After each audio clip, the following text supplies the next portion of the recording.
Long ago in a kingdom, a boy thrust his sword up and yelled that he'd finally trapped his enemy. This was a legend that sprang up a century ago, and he warned the enemy to get ready. The legend of the strongest demon king. While some guy bragged that he was just an annoying demon, the demon king said nothing and watched him in cold silence. The boy drove his sword straight for the demon king, but the king snatched it out of the air with 2 fingers, then sidestepped every sloppy swing the clumsy guy threw his way like it was nothing. After ages of struggle, the legend finally crashed to a stop. The hero kept charging at the demon king, but every strike failed. The demon king simply decided to wipe the past clean and carved the title of strongest into the ground of history. Then he formed a massive magic ball in his hand, and the hero went rigid, unable to move. After going toe-to-toe with the hero and matching him blow for blow, he didn't fall short in a single thing. He unleashed a savage fight. The Gospel of Alta chapter kicked in, the hero's loin, and the demon king snapped that there were only 17 of them. He said even the greatest heroes of all time couldn't survive that, and that's why he felt dead bored. He drove his own sword into his chest and chose to end it himself. The demon king secretly wished that if reincarnation was real, the next era he'd wake up in a kinder age, live a quiet life as some ordinary nobody. Then 1,000 years later, in a village house, they burst out in shouting joy. He's born. He couldn't even tell what it was, or if that sound was a human voice. Then the man tore around the room hunting for boiling water while the girl begged him to calm down, and she just grinned, saying, "How cute, look at this little kid." She proudly showed everyone that adorable baby yawn like it was the cutest magic trick ever. 18 brutal years slipped by, and Hans, Zion's father, never stopped insisting that he'd always be there, helping him every step of the way. The boy pressed, "Is it really true?" And Hans shot back, "Yes, and I'm insanely proud of my son." Shin let out an awkward laugh, then snapped at his father that he was always exaggerating, only for Han to grin and say, "Yeah, he's not wrong." The demon king got reborn as a human, and not as some grand hero either. In a mountain village, he started farming like everyone else, trying to live a plain, ordinary life. Zion never imagined the demon king would wake up as some random farmer, and he couldn't even wrap his head around how this whole reincarnation thing was supposed to work. Strangely, life treated him pretty well, until one tiny thing wrecked the calm, and then, out of nowhere, he heard something move. Just like that, a massive bear burst out in front of them. Zion's father looked totally lost and yelled for his son to run, but Zion snapped, "Don't panic." Then he marched right up to the bear and thrust his fingers forward. He gave them a light click, and the bear shot off like it was launched. Hans stared, completely stunned. Father leaned in and told Zayon, "That's awesome," and right then, thankfully, the demon king's powers were still roaring through him. Night had dropped like a curtain, and there it was, mouth-watering steak waiting on the table. Zion stared at it, awestruck, while his mother went on about how it was bear meat. Hans couldn't stop smiling when he said it tasted amazing, and his mom beamed too, thanks to Kshin. They were suddenly stocked up with plenty of supplies. Mother Fiona gave Zion a heartfelt thanks for everything he'd done. The boy flashed a confident smile and promised everything was fine. He even insisted he could bring dragon meat, and the parents stared in awe, sure he'd pull it off. Kshin shoved a piece of meat into his mouth, and for a second I thought he was joking, but no, he was dead serious. He couldn't wrap his head around it. After being reborn, not a single one of his traits even budged. But if he was being honest, he figured he'd live a way more useful life. And yeah, his mom's food still tasted amazing. Fiona noticed his mood and asked what was wrong, because apparently he was cute enough to worry about. The boy just wished everyone a big bon appetit. The guy dumped a som into a mug, sniffed it with a grin, and acted like everything was totally fine, because power is wildly unpredictable. Hans shouted that the boy was insanely strong, and Mom snapped in agreement, saying he was basically a legendary hero. Zion burst into laughter and said they were a perfect match, then admitted, after 1,000 years, that he'd still be stuck fighting heroes. They say that because of the hero, the demon lord finally got crushed. Shin threw back a laugh and swore it wasn't him. No dark magic, not a chance. Hans leaned in and said his son could become a hero just by staying true to who he is. Fiona couldn't shake the feeling. Soon, a hero would crash into their village, and Hans had been backing that up all along. He straight up said he was the strongest of the bunch, and then Mother snapped back that their Zion was just like him. Zion couldn't stop wondering what life would feel like if he was one of the heroes. While his parents were already spinning wild dreams about what would happen the moment their son found himself a hero as a friend. In the village square, a man in armor thundered at everyone to stay calm, because as long as Matalis was right there with them, nothing bad would happen, not as long as the brave hero in armor, Matalis, stood guard. He blared that his sword would cut through every last evil spirit. Shin stared at him like a hawk and thought, "Wow, this hero is seriously impressive."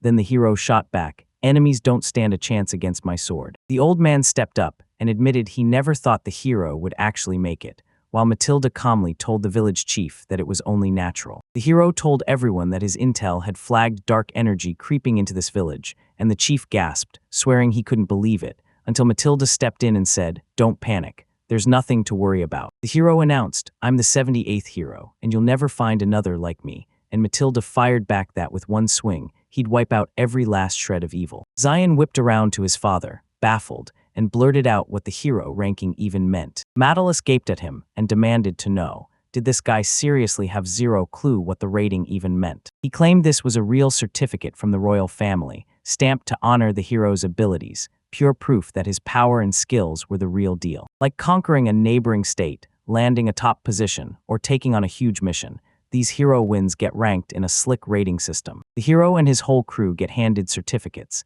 and those papers unlock perks they can cash in right away. Matalus even boasts with a grin that he's sitting on a double rank, so he swears they've got nothing to fear because he's the real deal in his field. Zion didn't feel reassured for a second. There were dozens of people above Matalus in that ranking, and every one of them looked like a better bet than him, so the guy just let out a chuckle as he stared at the hero ranking. Back home, Han couldn't stop talking about it. He said it was the first time he'd seen the heroes this close. Then he leaned in and asked Cyan if he was impressed, and Cyan just burst out laughing, saying Matalus looked insanely strong. Zion figured this rule only held up by human standards, because where were the days for people like him, when all he ever got were petty knights? Han said he reckoned Zion could have earned those rankings, and Matalus would have praised him for how he handled that bear.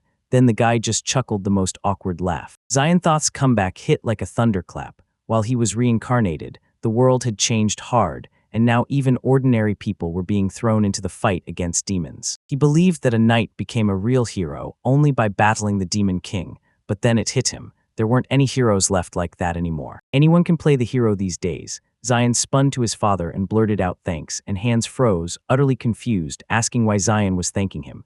Zion smiled and said his father's words made everything feel better. Hans blinked, then asked, "Isn't that just wonderful?" Shin figured his dad was in top form, and he genuinely admired him for it. Then he told his father, "You're cool." Han went bright red and shot a look at his wife, asking if she'd heard it. The girl let out a happy sigh, smiled, and set the food down. Then she said the talk was amazing, but they had to hurry or the food would turn cold. The boy took a bite anyway, and even wished his parents, "Enjoy your meal." His parents just stared back in silence, clearly confused. Zion couldn't stop staring at himself, freaking out because every second mattered, and there was a mountain of important stuff he just couldn't ignore. As he strode through the field, he spotted their harvest thriving in the best possible shape. He figured that once the fertilizer kicked in, everything finally started getting better, yet he still felt, down to his bones, that he'd stayed smart. With the pumpkin cradled in his hands, he declared that everyone in the royal capital would absolutely line up to buy their vegetables. After being crushed by childhood shame, he finally broke free. 8 long years later, he stepped back onto his father's land and harvested what was his. But he knew the win was still miles out, especially when it came to beating his father. It was breeding different veggie and fruit varieties getting crossed over and over, until everything snapped into improvement mode, like a wild, crazy invention cooked up by man. Suddenly, the boy's mind sparked on interracial teamwork. Then poison slammed in, warning that it's a no-go even for demons, and that's when he got blown away by how far humans really had come, even though he still despised them. He couldn't believe how his father managed to grow something so sweet and delicious. He even got a certificate for it, and now he was convinced he'd never be able to catch up. And what about the hero ratings? Yeah, he didn't care about any of that right then. He slapped up a sign declaring it was his turf, and for a second, he truly believed this was the kind of life worth fighting for. He wiped the sweat off his brow, feeling like growing vegetables meant something bigger and more personal than he could explain, and then he blurted out that no matter what happened, he was counting on a harvest. A couple days later, under bright sunshine, a demon let out a brutal roar and slammed and trampled the tablet. Zion shouted at everyone to listen up. This village had been seized by the Demon King's power, with the dragon Delodos behind it. Zion just stared at the floor in total silence, and the guy shot a question like, "Does the demon think it's better to run?" But the demon blinked in confusion and demanded, "Wait, who are you?" Zion barely looked up from his tablet when the demon yanked his head back and sneered that it never heard a single plea to save his life. Then Zion's goal left the demon completely baffled. Panic erupted in the parents as they shouted their son's name. Then Matalis burst through the door and yelled at Zion to duck. You swung with everything you had and slammed the demon across its body. Suddenly he froze in shock because he hadn't lifted a finger. Then the demon snapped, asked if that was really an attack, and with pure brute strength he slammed Matalis to the ground as the heroes screamed in agony. Fiona and Hans stared at the hero in stunned disbelief, while Zion stood there stone cold, watching this demon without a word. The monster surged closer, mocked the heroes low level, and declared it was painfully obvious this was a weak, trashy place. Then it stared straight at Zayn and snapped, "Run," but the dude didn't even blink. Suddenly the demon shrieked and announced the poor hero had finally come. Then the moment he tried to show his face, the demon crushed him into dust. He swaggered and announced, "I run one of the 4 Demon World army governors, and Gunnar, the evil dragon lord, is under my thumb."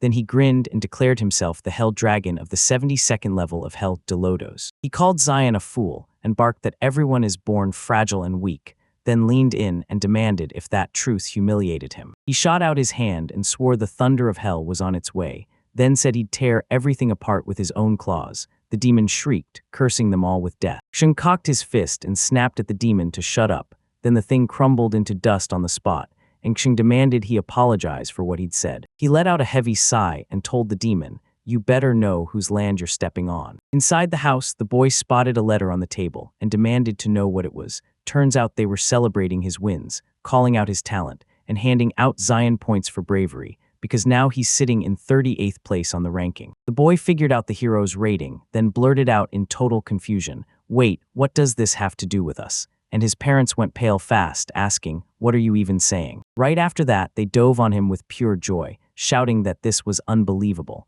because now he was officially recognized as a hero. The guy swore it felt like the truth, so Gano wiped his tears and couldn't even process that his son was a hero now, while Xun stood there completely lost, because deep down he couldn't shake that horrible feeling. Zion told his parents to hang on for a moment. He'd only put down one evil spirit the other day, and that was the whole story. The dad barked, "What are you talking about?" Because he'd smashed the monster with his own power and saved everyone. So yeah, he was a hero, and the mom backed him up, leaving Zion totally stunned that it was really that simple. The boy figured some monster had puppeteered the army, and he couldn't stop wondering, did a brand new demon lord just rise? Zion figured, sure, I could lie and pretend I don't care.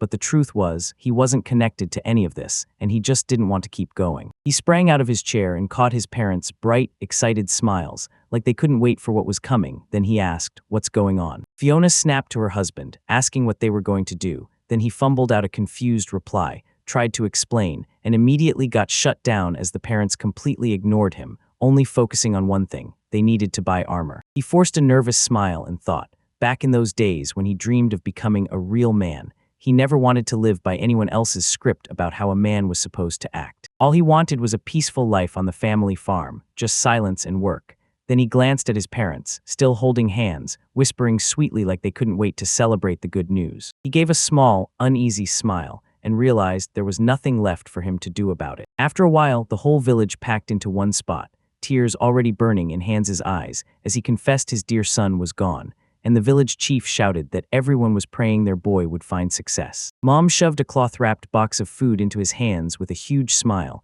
telling him to take care of himself. Then he grabbed what he needed, waved goodbye, and finally asked his father to water the field before he took off. He let out a heavy sigh, convinced he'd finally become a hero. Then Zion couldn't wait to try it for himself and feel what it's really like to wear that title. On that very day, the ex-demon lord stormed out of his village for good. And just like that, the tale kicked off of a former demon lord, reborn as a human, an unmatched legend of a hero, and his blade that tore through the magical world and took it. Toritoro's eastern province was buzzing nonstop that day, so loud it felt unreal. A boy trudged down the streets, staring at everyone like, "Why is this place packed? What's going on?" Zhang squinted, shielded his face from the brutal sun, and asked if a festival was happening here today. Then a friendly vendor selling vegetables told the boy, "Kid, it's always like this around here." Someone shouted that the cabbage here was dirt cheap, and Xun rushed up to the counter, grabbed one, grinned, and said this was his first time in the city, because they only sell the best. The cabbage seller leaned in and asked how he could tell, and the guy just grinned, pointing out that her cabbage was fresh, fully branched, and even showing it by how it was grown, like he could spot every careful, loving detail in the crop. The girl snapped a breath and shot him the question, "Were you a farmer?" Then she leaned in like it was nothing and asked if he wanted to buy cabbage, since he knew so much. Zion froze, weighing it, totally thrown off. He couldn't tell if she was serious or if she was just teasing him. He jabbed his finger at the lemon and demanded she hand over that fruit. After a while, he groaned hard and demanded to know why the fruit tasted like straight sour betrayal. Then he figured it might still have a job to do, like cooking. He let out a heavy sigh thinking, so this is a real city. Maybe there are fruits here I've never even heard of. And just as that hope sparked, right near Zion, someone screamed, "We're getting robbed." The knife man in the bag sprinted full speed, shouting for his pursuers to back off, because the second anyone stood in his way, he was going to murder them all. Out of nowhere, one man screamed for the other to run, while the criminal cackled darkly as he geared up to kill him. Then he swung his weapon straight at Zion. Suddenly, the guy slammed the criminal in the face, hard, leaving him stunned and unable to strike back. He ripped through the air and landed hard, scattering every last box with his body, while the people who chased after him gaped in shock and stared straight at Zion, because that guy still had no clue why Zion had attacked him in the first place. The criminal's friends yanked out their knives and blurted out in pure panic, "How'd you pull that off?" Because they were totally lost. Shin turned to them with that calm stare and asked what they wanted, then let out an annoyed sigh as their non-stop pestering finally got under his skin, because they weren't going to back off. Two armed men roared in rage and sprinted at Zion to kill him. Yet with nothing but his bare hands, the boy shoved away every attack like it was nothing, not even a flicker of emotion on his face. They were stunned and totally lost watching his hands whip through the air. Shin was so blistering fast they couldn't even track a single move, and then, out of nowhere, his hands froze right above the foreheads of the two criminals. Right out of nowhere, one dude in the crowd grabbed Zion's attention and told him to wait. Then he gulped in a breath and snapped that it all happened out of the blue, and before anyone could blink, he slammed the bandits with a burst of finger strikes, leaving glowing marks burned across their foreheads. The men rocketed into the air, swooping around the guy who told Zion to wait, and their stolen money rained out of them like it had never belonged to anyone. The boy spun around, eyes wide with shock, and stared at the men, because both of them had already dropped out cold, crashing onto the boxes and everyone's stuff. Shin grabbed his hand, drew in a deep breath, and muttered that the city was restless as hell. After a while, a thunderous cheer erupted from one tavern. Everyone froze because the guy talking was the hero, and his shocked partner couldn't believe it. He awkwardly grinned at Zion and blurted that he'd first pegged him as a warrior, but then realized he was a hero all along, and that he was probably just getting his journey started. When he spotted Zion's flyer, shock hit him like a truck. How is this even possible? And he couldn't believe he was already in 38th place. He just shouted, "This can't be real." Shin looked totally confused and demanded why that guy was acting shocked, since he was only sitting in 38th place. Then the guy fired back, saying, "What are you even talking about?" and declared, "You're incredible, Shin." He leaned over and asked the guy if he even had a clue how many people were in that ranking, then pointed his hand up and said, "Only 500, and shouted it again, 500. Because Anand is still a total newbie sitting at 437th place. Shin frowned, confused, and demanded why there were so many of them. Anand blinked in shock and snapped that even this crowd wasn't enough anymore, because the demons were getting stronger every single year. Shin, baffled, demanded to know what demons Anand meant, and Anand swore every word was true. Only a heavily guarded kingdom could keep you safe, because outside it, demons could do whatever they wanted, and mumbled that this was the reason he turned into a hero, because saving ordinary folks meant only someone like him could stand up as the shield for the citizens. Zion gave him a warm smile and said he understood, then stepped in and promised he'd become the very best, no doubt about it. He could say that with confidence because he was insanely good at reading people. Anand's cheeks exploded red, and he blurted, "Wait, are you seriously talking about me? That's gotta be impossible." He gave a gentle smile and admitted that yeah, he dropped something impressive earlier, but at the end of the day, he was just an ordinary warrior who'd already hit his limit, and he'd never catch up to Zion. He let out a heavy sigh and said, "Yeah, I don't doubt it," then stared at Zion, stunned, like he just caught himself admiring him. He said something wild, "Sure, there are tons of swordsmen and magicians out there, but only a few are truly worthy, and being a real hero isn't just about having raw talent." Zion said it loud and clear, "Protecting people might be the whole reason, and those are the rules every true hero lives by." He said this is what you should chase, talent or not, and he stared at the other guy with pure, spellbound fascination. Shin took a sip, told Anand to chase greatness, because one day he could be the absolute best, then urged him to keep moving and never quit. Anand let out an awkward laugh and shot back a quick thanks. He told us he was once again blown away by just how incredible Zion truly was, then sealed it by taking down the Cherichomi brothers. Zion demanded to know if these were the same attackers from before, then fired back, Was he really wrong to say they were totally weak? And burst out, loud enough to deny it immediately. That's not true at all. He told them the city was buzzing because the three of them were insanely strong.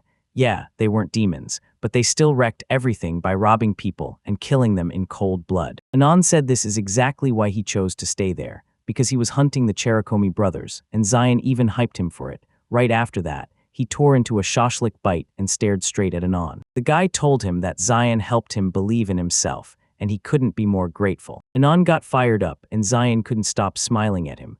Then boom, curses crackled from a street in the city, and someone snapped that it was all because of that guy. One Cherikomi brother swore they'd barely made it out. Another snapped that earlier the stranger never looked human. And the third brother pushed for a quick run to the next town until everything finally cooled down. The first brother blared, "Why are we doing this?" And the second brother stammered, totally lost, then blurted that next time they'd just take them out. And the first brother snapped back, "Are you serious?" He muttered pretty bitterly that here folks wore swords just for looks, because if they didn't, they'd be dead meat already. After that he demanded, "Who's brave enough to come at us with a sword?" Because that very blade would be the end for this man. Right then a giant, dark wing unfurled behind them, and when he spotted the movement in the shadows, he spun around and snapped, "Who are you?" Right then the boy's face drained of color as a colossal demon with jet black wings loomed behind him, grinning like it knew his every move. When they finally snapped to it, they couldn't believe it. A demon stood right in front of them. The monster grinned wide, then leaned in and asked if they happened to know where he could go nearby to get his hands on some fresh blood. Panic dug in deep, and they huddled together like their hearts were about to crack. Then brutal screams tore through that tiny alley right then and there, while Anon marched down the little street. He felt a sharp sting of sadness as he said goodbye to Master Zion, knowing they had to split and walk separate paths. He clenched his fist, swearing he'd push himself way harder from this day on. Then he spun around and decided he'd kick it off with night patrols. Suddenly, screams ripped through the air, and he froze, stunned, then realized they were pouring in from the direction of the square. Once he finally found the right spot, the guy just froze. What he saw was horrifying. Bodies scattered across the ground, and while someone screamed their lungs out, a wave of dark energy crawled across the earth. The demon pinned one man by the throat with his magic, and stared, grim-faced, as the poor guy writhed in agony. The demon let out a heavy sigh and called the man just another nobody, then slammed his magic straight into him, and blood gushed out from the wound like it was instant punishment. Anon was absolutely shaking with horror after running into a high-ranking demon, and on the ground he found those brothers sprawled out, bleeding. The guy couldn't wrap his head around why this demon had shown up in the square at all. Suddenly the demon's grin snapped into place, and he clocked the girl beside him like a feast. Then he spun around and saw her crying in terror behind him, and when she caught the monster's stare, fear crushed her even harder. The monster twisted his magic, grinned like a devil, and bragged that he didn't just need to fill your belly. He wanted you to savor that amazing taste too. Then he flung his magic at the girl, and Anon quickly lunged in and snatched her out of danger. Anon hurriedly fixed the girl's clothes and checked if she was all right. Then the stranger smirked, saying he was fine since he couldn't lay a hand on her. Right then, the demon surged up behind Anon and snarled that this impertinent man had no right to barge in on his meal. For a split second, Anon froze in pure terror. Then he refused to break. He yanked his sword up and thrust it high into the air. He shot up, declared his name was Non-Delta, and promised he'd protect that girl. His confidence practically buzzed in the air. The demon's eyes narrowed with pure disgust, and it barked, "What do you think you're doing?" Right after that, he ripped into his magic and blasted the guy straight into the wall. A bloodied, non-coughed-up body slid down, utterly unable to rise, and the demon whipped around to the protector, grinning as he said he looked terrible, and he'd probably regret everything. Right after that, he drove his magic straight into the boy's body, and the kid instantly screamed in agony, while the girl he was shielding let out a piercing cry, begging the hero to come. The demon demanded if this man was a hero too, and he snapped back that a hero was the kind of fighter who could take him on, and that a pathetic weakling like Anon needed to know his place. Then Anon started writhing in pure agony. He said he'd thought the same thing at first, but then reality hit, nothing like that at all. Zion's image flashed in front of him, and he declared that protecting people was exactly what made him a hero. He said this was proof that he could fight back too. Non-Stand was trembling hard, but he dragged his blade up with shaking arms and swung with all he had, slashing the monster right across the face. The demon yanked him free in a blur and then clamped both hands on his face, smashing him down to the ground. He tucked his head and right after, snapped his eyes open, scrambling to see if he'd really pulled it off. He snapped his eyes open, and there was the demon, staring straight into his soul with a smug grin, insisting it was all just a joke, but the pale, non-turned boy froze in pure terror, realizing the truth. The demon smashed into him again, and fresh blood sprayed even harder. He dragged his eyes upward, barely clinging to consciousness, because just earlier he'd clearly split the monster's head in two. The girl sprinted to him and strained to lift him up, while the demon smirked and said the whole thing was easy, because he could handle a hit like that. The monster flicked its cloak open, and suddenly a whole swarm of faces spilled into view, humans, and every other kind of creature mixed together like a nightmare collage. He said he could stay calm, because living over 300 years wasn't an accident, and then the vampire just shrugged that it was a real shame he'd messed up his hair. He gently tapped his magic and laughed, because even after losing, he still played the hero. Then he stepped closer, shook his head at the tragedy, and said no miracle could save the girl, while the demon promised her an unimaginably swift death. The girl froze solid as Anon stumbled to his feet, snatched the sword from the ground, and right as he gripped it, declared he'd never let the vampire lay a hand on her like that. Seeing that, the demon snapped with irritation, sucked in a deep breath, and unleashed a barrage of brutal attacks, shouting that this time it would be non-wetty in agony. He stayed rooted as the attacks slammed toward him. Then Zion burst into the scene, threw his hand up high, and wiped the vampire's strike right out of the air. He stared at his friend in shock, then blurted, "Is that really Mr. Zion?" The guy admitted he felt something off, so he turned back, and turns out he didn't do it for nothing. The demon froze in shock, unable to believe this guy just stopped him with bare hands. No way, right? Meanwhile, the vampire swore the higher demon who died not long ago must have been taken out by this same man. Anon burst into tears and started apologizing to Zion, insisting there was nothing he could do. Zion froze, totally confused, and snapped,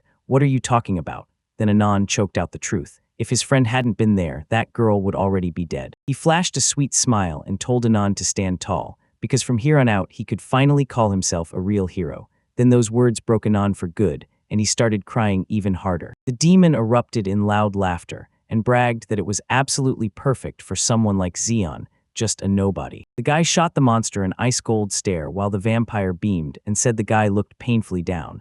Then he started shifting forms, mocked him to his face, and called him just an ordinary loser, telling him to start begging for mercy. He cursed the boy with death, and then he shot up into the sky, wings blazing wide. The vampire pressed the man, "So what now?" And the man snapped back, "Nothing, I'm done." Then the vampire told him to hang his head and just accept death, while fear clawed at him, panicking as he desperately searched for a way out. The guy let out a blood-curdling scream and shoved his friend to sprint, because this demon wasn't some run-of-the-mill monster. It was a real vampire aristocrat with hundreds of lifetimes. The demon cackled and declared he was dead on, because her blood wasn't just draining some random nobody, it was hauling the blood of a true aristocrat. He told them to smile, because they'd be lucky enough to join his bloody festival, and the whole city would be there too. They were nothing but weaklings, born to be the meal for someone like him. Suddenly, magic started surging into the center of his chest, and Anon froze, baffled. What in the world was the monster planning? Just then, the countless faces on his cloak flared with power, flooding the air with energy, and magic crawled right up to his fingertips. Rage and power surged through the vampire as his veins bulged, his muscles swelled, and he finally slipped into his ultimate vampire form. The demon cackled like a lunatic and taunted them to start already, then smirked. Whether he was a demon or a human, he'd slaughter him either way. Right after that, he came charging at Zion at full speed, dead set on ending him, yet somehow he stayed ice calm, complimenting how great the vampire was, then casually added that he could have just called him over sooner. The demon froze in shock and snapped, "What are you saying, you idiot?" Zion shot back that it was hopeless now, because they weren't just in a new place, they were out of time too. Right after that, he threw his arms wide and peppered them with point wounds at blinding speed, so fast they vanished from sight. Meanwhile, the other guy dropped to the ground and clutched his bleeding hand, stunned that Zion pulled it off in an instant. He kept his eyes on the demon without a sound as it shrieked in agony, straining to force out a full sentence, and Kshin stayed calm, saying it looked like this demon was done way too fast, like he'd pushed himself a little too hard. The demon stared the guy down, trying to make sense of what was happening, and then it hit him like a punch, pure shock, because this couldn't possibly be real. In Zion's silhouette, the Demon King stood there so clearly that it only fueled his confusion, questions he'd never get the chance to ask. Blood splattered everywhere, and Anon Shugshin's life finally snapped to a stop. Then it was already bright outside, and his hands shook as he sincerely thanked his friend for what he'd done. The guy smiled sweetly and told him he didn't need to thank him. Then Anon said, "Mr. Zion didn't just save you, he saved this whole city and me with it." With a soft smile he promised, "One day, I'll be just like Zion, and the whole world will finally call me the best hero out there. Zion grinned and promised he'd look forward to it. Then Non blurted out where he was headed next. Zion paused, thinking hard, and admitted he still hadn't decided. A man, Non said, then Zion has to go to an anti. The guy blinked, confused, and demanded, what kind of place is that? Wearing a grin, he declared that this city was the capital of the East, and that it was nothing like the place they were in right now, then leaned in to brag that the food there was absolutely delicious. Anand also teased that the city is packed with a legendary, ultra-popular hero, one who's sitting right at number 9 in the rankings. This hero was none other than Milia of Sakwin. It was the tale of Lotus's dragon, and a vampire aristocrat with 100 lives on his back. The girl tightened her grip on the document and read it aloud to everyone in the room. Then she dropped the bombshell. The 2 demons they hated were wiped out in just 2 months. A woman in the crowd blurted, "What does this mean, and why are you even telling us?" The guy beside her shot back that it only proved they'd all busted their tails. The girl who spilled the info stared them down and said, cool as ice, that the real problem was worse. Both of those demons were wiped out by the very same person, and he did it all by himself. The girl's words hit the crowd like a punch. Half of them stared in total shock, and the other half started snapping, yelling that it was physically impossible and turning the whole place into chaos. She stared him down and blurted that people were already whispering the truth, that the one who pulled it off was human. Then she dropped the details. He was 18, he'd come from some normal village, and his name was Zion. And the wild part, there was zero record of any heroics from him before today. At the table, the man stared in disbelief and demanded, could I really believe you did all this by yourself? The old man beside him nodded and said the report claimed he was alone, so yeah, that part was true. The girl warned even the great 3 would struggle, so don't kid yourself as an ordinary hero. These demons weren't just tougher, they were a whole different monster than the ones that roam everywhere. She watched the footage and snapped that the vampire aristocrat was immortal, so it was an event. It was a public showdown where the hero had to slaughter an undead king for everyone to see. She glanced sideways, pieced it all together about Zion, and snapped. Maybe he was a demon, planted to spy on them all. The man blurted in pure panic that if this rumor was real, their kingdom was doomed, and the old man snapped back, telling him to breathe, because right now it was only a guess. Then the man demanded, so tell me, is it really true? The girl snatched her notes up, shot back her answer, and said straight up that Zion was under suspicion now. Then she added that the boy was already headed for Anantai. When they heard that, every single one of them froze in shock, and the thoughtful old man leaned in and said, that's exactly the kind of great news we've been waiting for. The girl stepped up to the crowd and promised, if you leave this to me, I'll fix everything. And the old man nodded along, grinning like that was absolutely wonderful. Meanwhile, Milia of Vermilion, the hero of the blazing flame, had already sprinted into the city of Anantai. By then, the guy had already stormed into the guild and lined up at the registration desk, and the smiling girl there lit up with congratulations, then told Mr. Zion that his hero rating had been updated and confirmed. Zion wrestled with it, and the answer hit him. He'd killed that demon. Then the girl looked him in the eye and promised she'd judge his rank from that point on. The guy spun to the girl and said he'd heard they could take on a task before. She nodded like, yeah, everything checks out. The guild worker snatched up the papers, and her face went pale because the guy was ranked 17, and she had absolutely no idea she'd ever see someone like that. Zion stared at his dwindling cash and realized he was basically out. Then he remembered the couple of tasks Anon had told him about and knew he had to move fast. The girl jabbed at the board and said their guild had a pile of quests, some straight from the royal family, others sent in by nearby villages, and Kshin bragged that they had an insane selection. He spotted a quest that demanded he find a cat, then he blurted, is this really a job for heroes? And the girl just grinned, saying, nope, it's for more than heroes. She said, yep, there are adventurers and hunters, and most people rely on their guild. Zion scanned the crowd and realized with a jolt that not everyone in this place was a hero. The guy said the higher the task's rank, the bigger the reward, and the girl nodded, agreeing without hesitation. The worker glanced at the board and was about to pitch Zion a job when Zion suddenly blurted out that he wanted an S-rank task. He jabbed his finger straight at the board, and everyone nearby went stone still, stunned. Right then, someone behind Zion erupted into loud laughter, and Zion's confused. What the heck is going on? The girl looked totally lost when the boy asked, have you heard of Zion? The guy itching to grab an S-rank quest. Then he smirked and claimed there was a legend tied to it.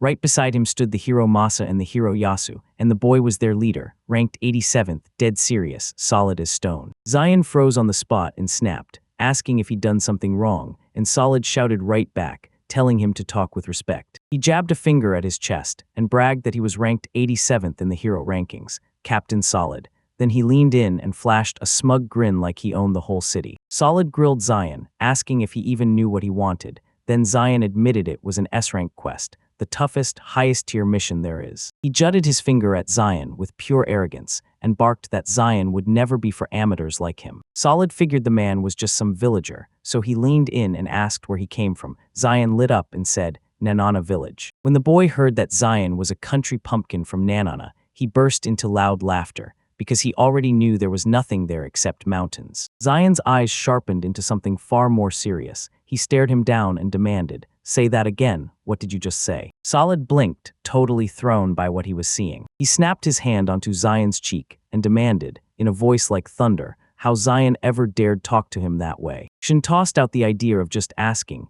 pushed him again for what Solid said, and then snapped, calling the guy a man whose head was left unharvested. Solid's rage flared up. He screamed that his hair was stunning, then swung his arm and declared the guy was finished. Solid snatched the legendary battle axe and slammed it down at the boy, and the guild worker instantly freaked out, while Masa and Yasu just watched, grinning. Then out of nowhere, Solid got hit with pure shock. Xion gripped the axe blade in his fingers and said a solid blade makes a pretty good knife. Then the guy fired back that it was a legendary battle axe. Xion shoved the blade a little harder, and it crumbled apart, leaving Solid staring in stunned shock, while the boy blurted out that he wasn't planning to die just yet. He snapped off a chunk of the blade and insisted that without it, he'd be the one left looking ugly.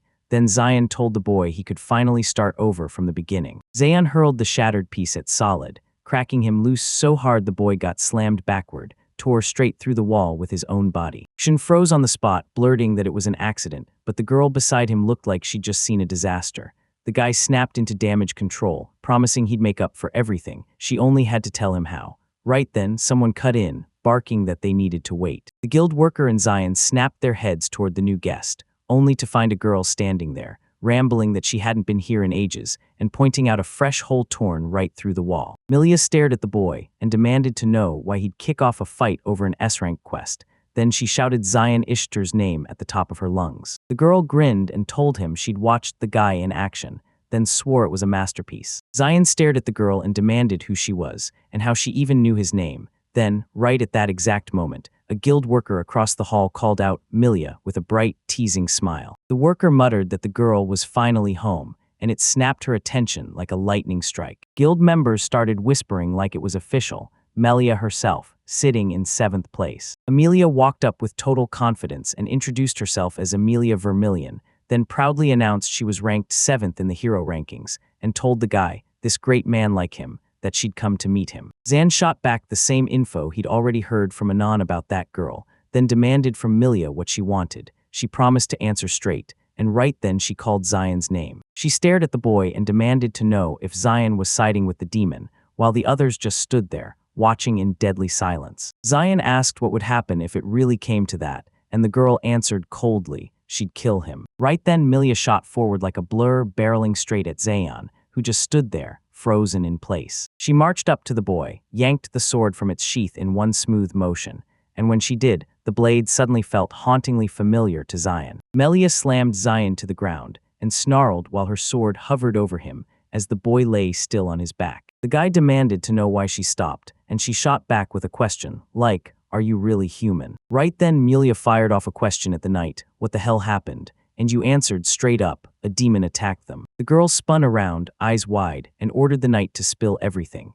Then she motioned Zion down, telling him to lie still and not move an inch. Melia snapped that if he so much as moved, she'd kill him, and those words hit Zion like a shockwave. The heroine bolted into her journey before fear could catch her. She scrambled onto the roof, sure the guy wouldn't even put up a fight. She stared at the silence, still totally lost, and couldn't wrap her head around anything. Then she finally asked herself who Zion even was. Zion was on the floor, muttering that he'd have to stay still, then panicked, saying his mom couldn't survive the thought of him getting killed, like he was still trying to figure out how it even happened. Meanwhile, the square erupted with activity. He stared in shock and blurted out where they came from, and the girl beside him shot back that they were insanely strong. Monsters surged in front of them and started attacking, and the guy shrieked that it was just more of them, while the girl demanded where everyone was, where Milia and Mr. Solid had vanished to, and then cursed like she couldn't believe it. Suddenly the monster lunged at the boys with something brutal, and in the next second they crumpled to the ground, frozen in place and unable to move. The mysterious man dangled a miraculous feat of engineering in front of him and ordered him to keep moving. Then he turned to the boys and demanded to know where their heroes were. He kept raving about how amazing this city was. Then the guy snapped, asking what the problem was with him thinking he was stupid, and the girl just shrugged and called him a weird, strange dude. With a grin, the man promised they'd all be top-notch, then revealed himself as one of the 4 demon kings, Eritreus, the goblin. Suddenly, the guy shot his finger sideways and ordered the girl, "Look," and the moment she turned, both of them went silent, frozen in pure shock. Unsettling monsters loomed right in front of them, like they'd stepped out of a nightmare. The boys stared in shock. Somehow they were wearing the hero's clothes, and they couldn't believe what they were seeing. Eritor said, "If it was up to me, I'd get way better quality material," but then he shrugged and admitted, "That's just how it is." He shot his hand out to the side, then blasted into a scream, laughing as he shouted that failure is the mother of success, because all he needed was the materials. The demon shot his hand forward and barked an order, "Bring them to me." And right there, the boy sat frozen in front of a roaring crowd of monsters, utterly lost. Right then, the girl drawing her sword snapped her focus and realized the only thing that mattered. She had to cut them down. She lunged straight into the monsters, and Eritreus couldn't believe his eyes. Milia stepped in front of him and asked if he wanted more. The man shook as he blurted that this was their star. Then Milia demanded, "Do you know her?" And straight up added that it was a huge honor to her, making the demon roar with laughter. His laughter threw the girl off, and she frowned. Eritrea started talking about just how much she made him laugh. Milia stared at the demon and blurted out, "Is your head okay?" The demon snapped back, "No way, of course not," then grinned like a maniac and bragged that he's the craziest scientist around, plus one of the demon king's 4 generals, the goblin Eritreus. The moment he finished speaking, the demon lunged forward and started carving into the girl with his razor-sharp claws. Milia barrels toward the demon and slashes his claws clean off, totally throwing him for a loop. Melia spun around and couldn't stop thinking about what it really meant, that he was one of the strongest demons. She stared at Eritrea and flat-out told her, "I won't let arrogance take over me." She leaned in and demanded to know if he was truly one of the Demon King's 4 generals, and Eritrea practically beamed with joy. The man thrust his hand forward and yelled that he wanted the girl as his material, and the dirt under the demon's feet started shifting.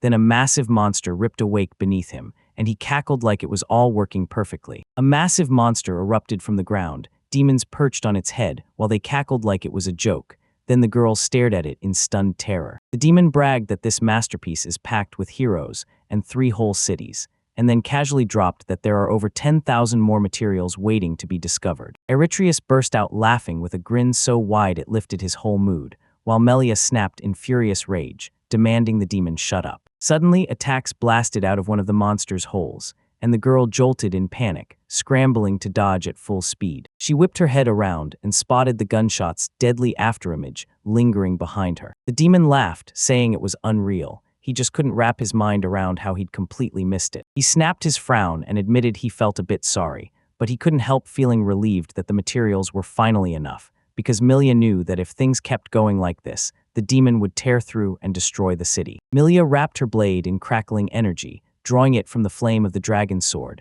while the massive monster fired its absolute beam. He launched into the girl as she barreled into the fight too, but Milia got blindsided, totally stunned out of nowhere. The girl shot to the side and slammed into the wall, lungs burning as she fought for air. Eritrea just said she almost managed to handle him, and he practically applauded that result. The demon flashed a huge grin and told the girl not to panic. He'd save her life. After all, she was priceless to him, while the others were basically disposable. Amelia scanned the battlefield, and the thought hit her hard. What would happen to all those people if she lost this fight? The heroine shot up to her feet, still shaking, and it completely threw off the demon Eritreus as he stared at her. The girl thrust her hands up, started pulling power into herself, and swore she'd never, ever fall to the demon. Eritor gripped the monster's head, lined in close, and screamed that this couldn't be true. The girl braced herself to strike, gripping the thought that she'd trade her own life for his. Melia shot the demon a smug grin, declared her name, Melia Vermilion, then surged forward to attack, until a voice cut in and demanded, "What's that you've got there?" Zion stepped in front of the girl, stared into the distance, and told her he looked way too huge. Milio froze in shock and blurted out to the guy who suddenly stepped in front of her, Zion leaned in and offered her a deal to negotiate. He grinned and jabbed a finger at the monster, telling him, "If you take it down, I'll wipe out your death penalty." The whole city was in absolute chaos. Melia swore that Zion promised he'd destroy the monster, and the guy even went on to say he was sure about it, even if he totally didn't understand what was really going on. He figured it was as simple as destroying it, but the guy shot back that if that was the plan, then the girl could hand it to him instead. So Mila, stunned, screamed at him to wait. Eritrea stared at the monster, then turned his gaze to the brand new hero with a sharp, confused look, like, "Who are you?" He jabbed a finger at it and wondered if that boy really believed he could take down the demon, especially since the hero standing right behind him had already thrown in the towel. Ariatrius froze in shock. He stared at the screen and started cursing, because the indicators refused to work. The guy's indicators didn't show up on the screen, and the system slammed the stunned demon with an error notification. He couldn't believe it. His retreat stared at the indicators as they flashed an error, and it hit him hard, because this was his greatest creation. Melia blurted, demanding if Zion even knew who this demon was, then hit him with the truth. Eritreus, one of the demon generals, the goblin Eritreus. Zion let out a chuckle, brushing it off as painfully boring, and told me that back then they had two clowns who actually called themselves the Demon King's generals. Melia's face twisted in confusion as the guy's words hit her. Then the demon cackled and shrugged it off, saying nothing would stop him, because no mistake could ever do that. He'd just grind the guy into dust. At that exact moment, the massive monster unfurled 4 brutal arms, hauled itself higher, and the demon started bragging about his terrifying creation. The monster shoved himself upright and slammed both arms across his chest, and the girl's eyes went wide because somehow he'd gotten even bigger,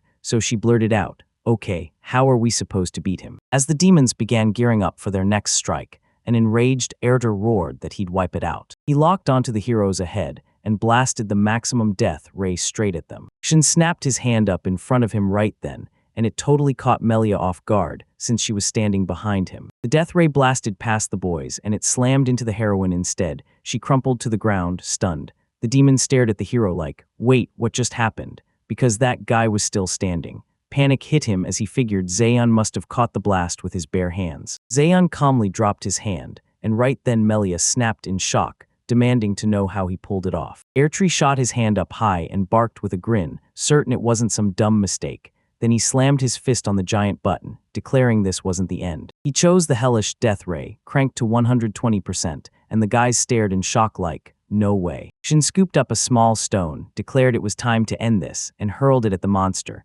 Boom, a gigantic hole tore straight through it. Amelia stared at what just happened, eyes wide with shock, while the demon crumpled and screamed in disbelief. Then Zion shot his gaze up at the rubble raining down. He shot forward, snatched one of them, and spun around, then saw the guy gripping the broken monster's massive hand, before he swung hard and landed a lightning-fast strike. Eritor gasped in shock, demanding to know what that guy was doing. Then a colossal stone slammed into him from the monster's palm. Zion's blow blasted the demon so high into the sky it screamed, and when the guy watched him disappear, he grinned like, that was some flying. Melia had been staring at the guy the whole time, and when he actually pulled it off, shock hit her hard. Right behind them, people suddenly spilled into view, screaming with pure joy that they'd won. A breathless girl burst up to Melia and shouted that she'd saved the city, only for Melia to stare back, utterly confused, and insist it wasn't her. But before she could blink, a crowd surged around her, and she blurted out where Zion went. Meanwhile, the guy just stood there, calmly brushing himself off to the side. He spun to the girl and told her he'd done his part.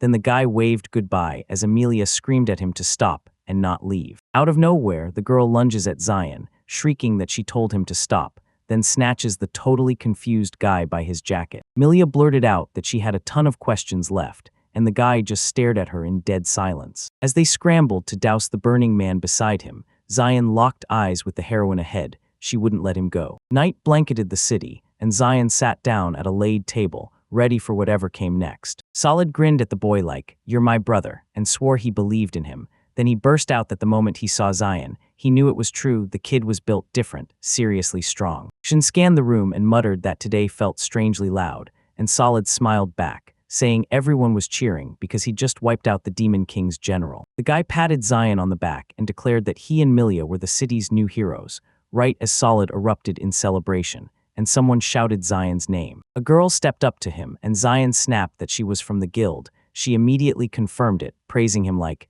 you've got an incredible memory." The girl tugged a blanket from the huge cart ahead, beamed at the boy, and shouted congratulations for beating the Demon King's general, declaring that this was his reward. Solid stared in disbelief at what he saw, and Zion blurted, "Why is there so much money?" The girl grinned and said, "Because beating the general is the same as clearing an SSS rank quest," then added that their guild even dumped more gold into the mix for saving their city. Zion shoved a tiny bag into the girl's hands, told her to drop in just a couple coins, said it was all he needed, and the shock hit her so hard she didn't know what to do. She pumped her fists in the air, shouting that Zion had saved the entire city, and the guy cut her off with a firm, "That's enough, go on, let the restoration handle the rest." Out of nowhere, the guy's eyes locked onto a girl nearby, leaning against the wall like she owned the whole scene, and he stared at her in silence. Melia stared at the boy, and Zion leaned in like, "What's wrong?" He figured she was about to pepper him with questions. Then she suddenly blurted in confusion that he'd gotten it all wrong because she didn't want to ask him a single thing. Zayon shot her an awkward grin and asked what she wanted, and the girl snapped in a sharp breath before nodding, agreeing to answer. She thrust her sword toward Zion and demanded, in fierce words, that he fight her again. Zion and Melia stood in the main square, and everyone around them stared like something big was about to happen. Solid demanded Zion explain what went down, and the guild worker pressed, "Why are we fighting?" But Zion just shrugged, "I don't know."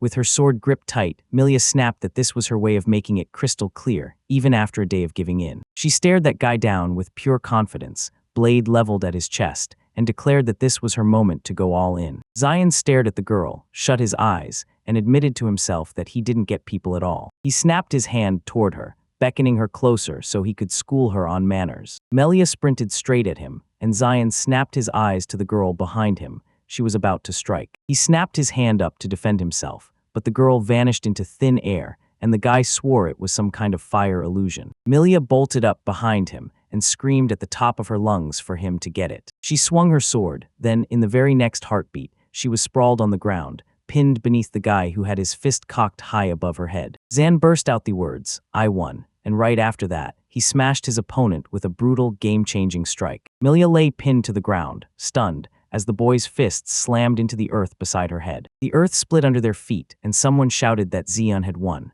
The boy hauled Amelia to her feet, confused like, "I don't get why you wanted a duel." Amelia snapped back that she'd already decided, then she shot her hand out toward the stunned boy. Melia suddenly smashed a kiss onto Zion's lips, and the crowd nearby went wide-eyed, mouths agape in pure shock. The girl yanked herself back from the surprised guy and snapped that, the moment he reached her age, fear crushed her. She grabbed Zion's hand and swore that his own fist saved her, then drove straight through her heart. She finally spilled her feelings, confessing she loved him, and then boldly promised she wanted him as her husband. Zion's whole world got rocked by this proposal. After a while, Zion pressed Melia for how much longer she'd stick with him, and she nodded yes, telling him he still hadn't answered her questions. She locked eyes with him and said, "You're my husband," then demanded they figure out what they were going to do next. Melia said that after the guy took down the general, everyone's eyes are going to be locked on him. The girl was convinced those high-rank heroes would sniff out the guy's worth, so she grilled Zion about what he'd do next, and he answered that the first stop was the royal capital. He boldly declared that someday, every man must go there, at least once, and taste those royal vegetables for himself. Melia stared at the guy, baffled, and blurted that he screamed, "Country bumpkin," deep down. The girl truly believed Zion could shatter this world and tear down its crushing despair. Meanwhile, in the farthest north demon city, Demon King's castle, packs of demons swarmed in, roaring that they'd seize control, and chanting praise for the Demon King's 4 generals. The demon insisted he was just unlucky, then the other demon snapped, "Calm down. If we stay together, everything's gonna be fine." Another demon blurted out, confused, "Wait, did you just lose to a demon?" And he answered that was exactly why he didn't want the demon getting promoted. Before anyone could argue, someone cut in hard, "Watch your mouths, you're being watched." The demon thing stared at Zion's photo and snapped, "Is this the same guy?" Then she grinned and said, "Not gonna lie, he's handsome." Right after, another demon scoffed, "But he doesn't look strong at all." The demon beside them froze at what he was seeing, while the other one bragged that he'd just rush in and kill him. Then the armored demon cut in, saying there was no need at all, because he's going to handle it himself. He spun around and strode off while the others just stared, so the demoness stepped in, asking what haunted him and what drove him to act. The demon beside her shot back that he couldn't stand him, especially since the guy had been posted there for nearly 1,000 years. The demon and the armor stared at the picture of the boy and were like, "Yep, that's him." It knew this was its king, so it surged toward him. Milia sliced the dessert with a bright, sweet smile and shoved a piece into Zayan's hands, urging him to taste it. The boy stared at the girl and blurted out what kind of crazy food this was, and Milia grinned, pancakes, saying they were all the rage in this kingdom. Then she shoved another piece into his hands. Zayan stared at the dessert in front of him, took a bite, and the girl's face lit up with pure, happy joy. The royal capital erupted with excitement the moment a brand new hero stepped into the spotlight. Zayan was holed up in the Yado Inn, staring out the window like, Treshulia Castle's right there. He snatched the paper into his hands and admitted, with a grin, that he was starting to love the royal capital more and more. He snatched open the newspaper and blurted out that they'd gotten to it way faster than he ever expected. Another man leaned in and asked what could possibly surprise him, because for 3 straight days on the road, they hadn't even sat down once. Not once. Milia stared at the guy and demanded how he wasn't worn out at all, because she could barely match his speed, and even after Zayan managed to fall into her rhythm, those physical indicators were downright terrifying. He lit up talking about how they had asterisked to hit their main square, and she couldn't shake the feeling that, for now, he didn't seem like a bad guy. Mila couldn't shake the feeling that something was being kept from her, and that nagging worry kept clawing at her heart. She stared at that guy, shock hitting hard, and couldn't help wondering, would he actually try to spy on her? Why wasn't he hooked on the beauty washing right beside him? She couldn't stop thinking, ordinary people wouldn't risk their lives for something like this. Milia had left everything wide open on purpose, and she gasped in pure shock because it felt impossible. The girl squinted at Xian like he was trouble and demanded to know if he was a demon spy. She insisted there were no other reasons, so why didn't he peek at her? The guy then asked why Milia chose to use the bathroom in his room. Zealand shot up and snapped that it didn't matter, because truth was, he hadn't even noticed her in the first place while he was busy reading the newspaper. He stared at the paper, stunned because back in his village, stuff like this didn't even exist, so when the girl read the newspaper, she went utterly silent. Then her face lit up with sudden shock. Milia sprinted up, snatched a look at the newspaper and snapped, "Wait, pause right there." Zayan shot back, "What happened?" He mentioned some article about the water prices shooting up, and before he could finish, she yanked his head in her hands, "Read it later." Then jabbed her finger at the page. "Look there, asterisk." Zayan leaned in and stared. The newspaper blared that today would change everything. There's a brand new, unstoppable hero in their world, and his name is Zayan. He's the best newcomer they've ever seen. The girl freezes, and right when she's confused, Zayan makes it crystal clear. This whole story is about him. The guy grimaced and said he looked terrible in that photo. Then the girl snapped, "No, read the text," because the picture wasn't the real point at all. Right then, bam, someone knocked at the door, and Mr. Zayan was called in. They told him the palace invitation had finally arrived. The knight leaned in and asked the girl on the throne if she truly wanted this, because handing a royal title to some fresh newcomer sounded downright insane. The guy said, "It's only been a month since I became a hero," and the girl grinned, then asked, "So, is that really such a bad thing?" She said she'd already mapped out every detail, and his actions raked in points that proved he was doing exactly the right thing. She flicked the newspaper into the night and said the guy had done in 1 month what most people never manage in a lifetime. She was certain he'd become mankind's last hope, and her shoes kept tapping as excitement surged. The girl pushed herself up from the throne, smiling as she swore he'd love every word she was about to say. The princess of the Trishulia kingdom, Vadur Trishulia, faced Zayan first, then promised him a title. After every feat he'd pulled off, she'd crown him as the One-Punch Man. With a bright smile, the girl told him he could wear it now, with pride in his chest, while the guy just stood there, silent, right in front of the princess. That guy instantly assumed the girl ahead was a princess. Then Melia snapped, furious, and blurted out that it was Princess Batuar. The boy blurts out an excited apology, insisting he just has to see their famous market, but Melia snaps, "Not today, let's push it back." Melia snapped at the boy to knock it off. Princess Batuar burst into laughter and called him funny, and then the knight stared him down and warned that this was downright disrespectful. He snapped that the princess wasn't an ordinary girl, and touching her like that was unforgivable. Then the boy's head snapped up in shock. Milia's eyes widened as she recognized the man standing before her, the knight's commander. Third in the hero rankings, Yusha Trishman, Holy Sword, and when Zayan locked eyes on it, something familiar instantly hit him. Zayan suddenly snapped, "This is the royal capital, so why is some weak hero standing beside the princess?" Then he told everyone to ask those words again. The guy shot back a smile, like he had no clue where the knight stood, just that it wasn't first. Million beside him looked absolutely stunned. Zayan stared into the night, wondering if he'd ever heard of the hero rankings. then you slapped your hand on your sword. He barreled in to strike, snapping that whoever the guy was, he'd pay for what he said. Then the knight yanked his holy sword away, and something suddenly shocked him to the core. Shin gripped the sword blade in his hand and basically couldn't believe his eyes. He never expected to run into this sword in a place like this. He gripped the blade and admitted, with a bitter twist, that even he couldn't stop the knight you shot. Shin grinned and asked how many hits the knight could still land while Yusha lay there unable to move. Then the guy balled his fist and smirked, calling their fight training, and saying he was about to start. Zion flashed a grin and told the knight, "Hold on tight." Then Yusha snapped his eyes open. Shock hit him hard, and the boy slammed a brutal punch that sent the knight flying back, smashing into the wall behind him. The night itself felt brutal, and Princess Bator gasped, staring in shock, "What happened to my knight?" While Melia was completely blindsided too. Melia caught Zion mid-move and demanded to know what he was doing, and he brushed her off, telling her not to worry. Everything was under control. But the knight itself felt furious. Shin stared into the knight and warned, "We're not done with you yet." Then Yusha shot to his feet and turned to the boy. He demanded to know if the boy understood what he'd just unleashed,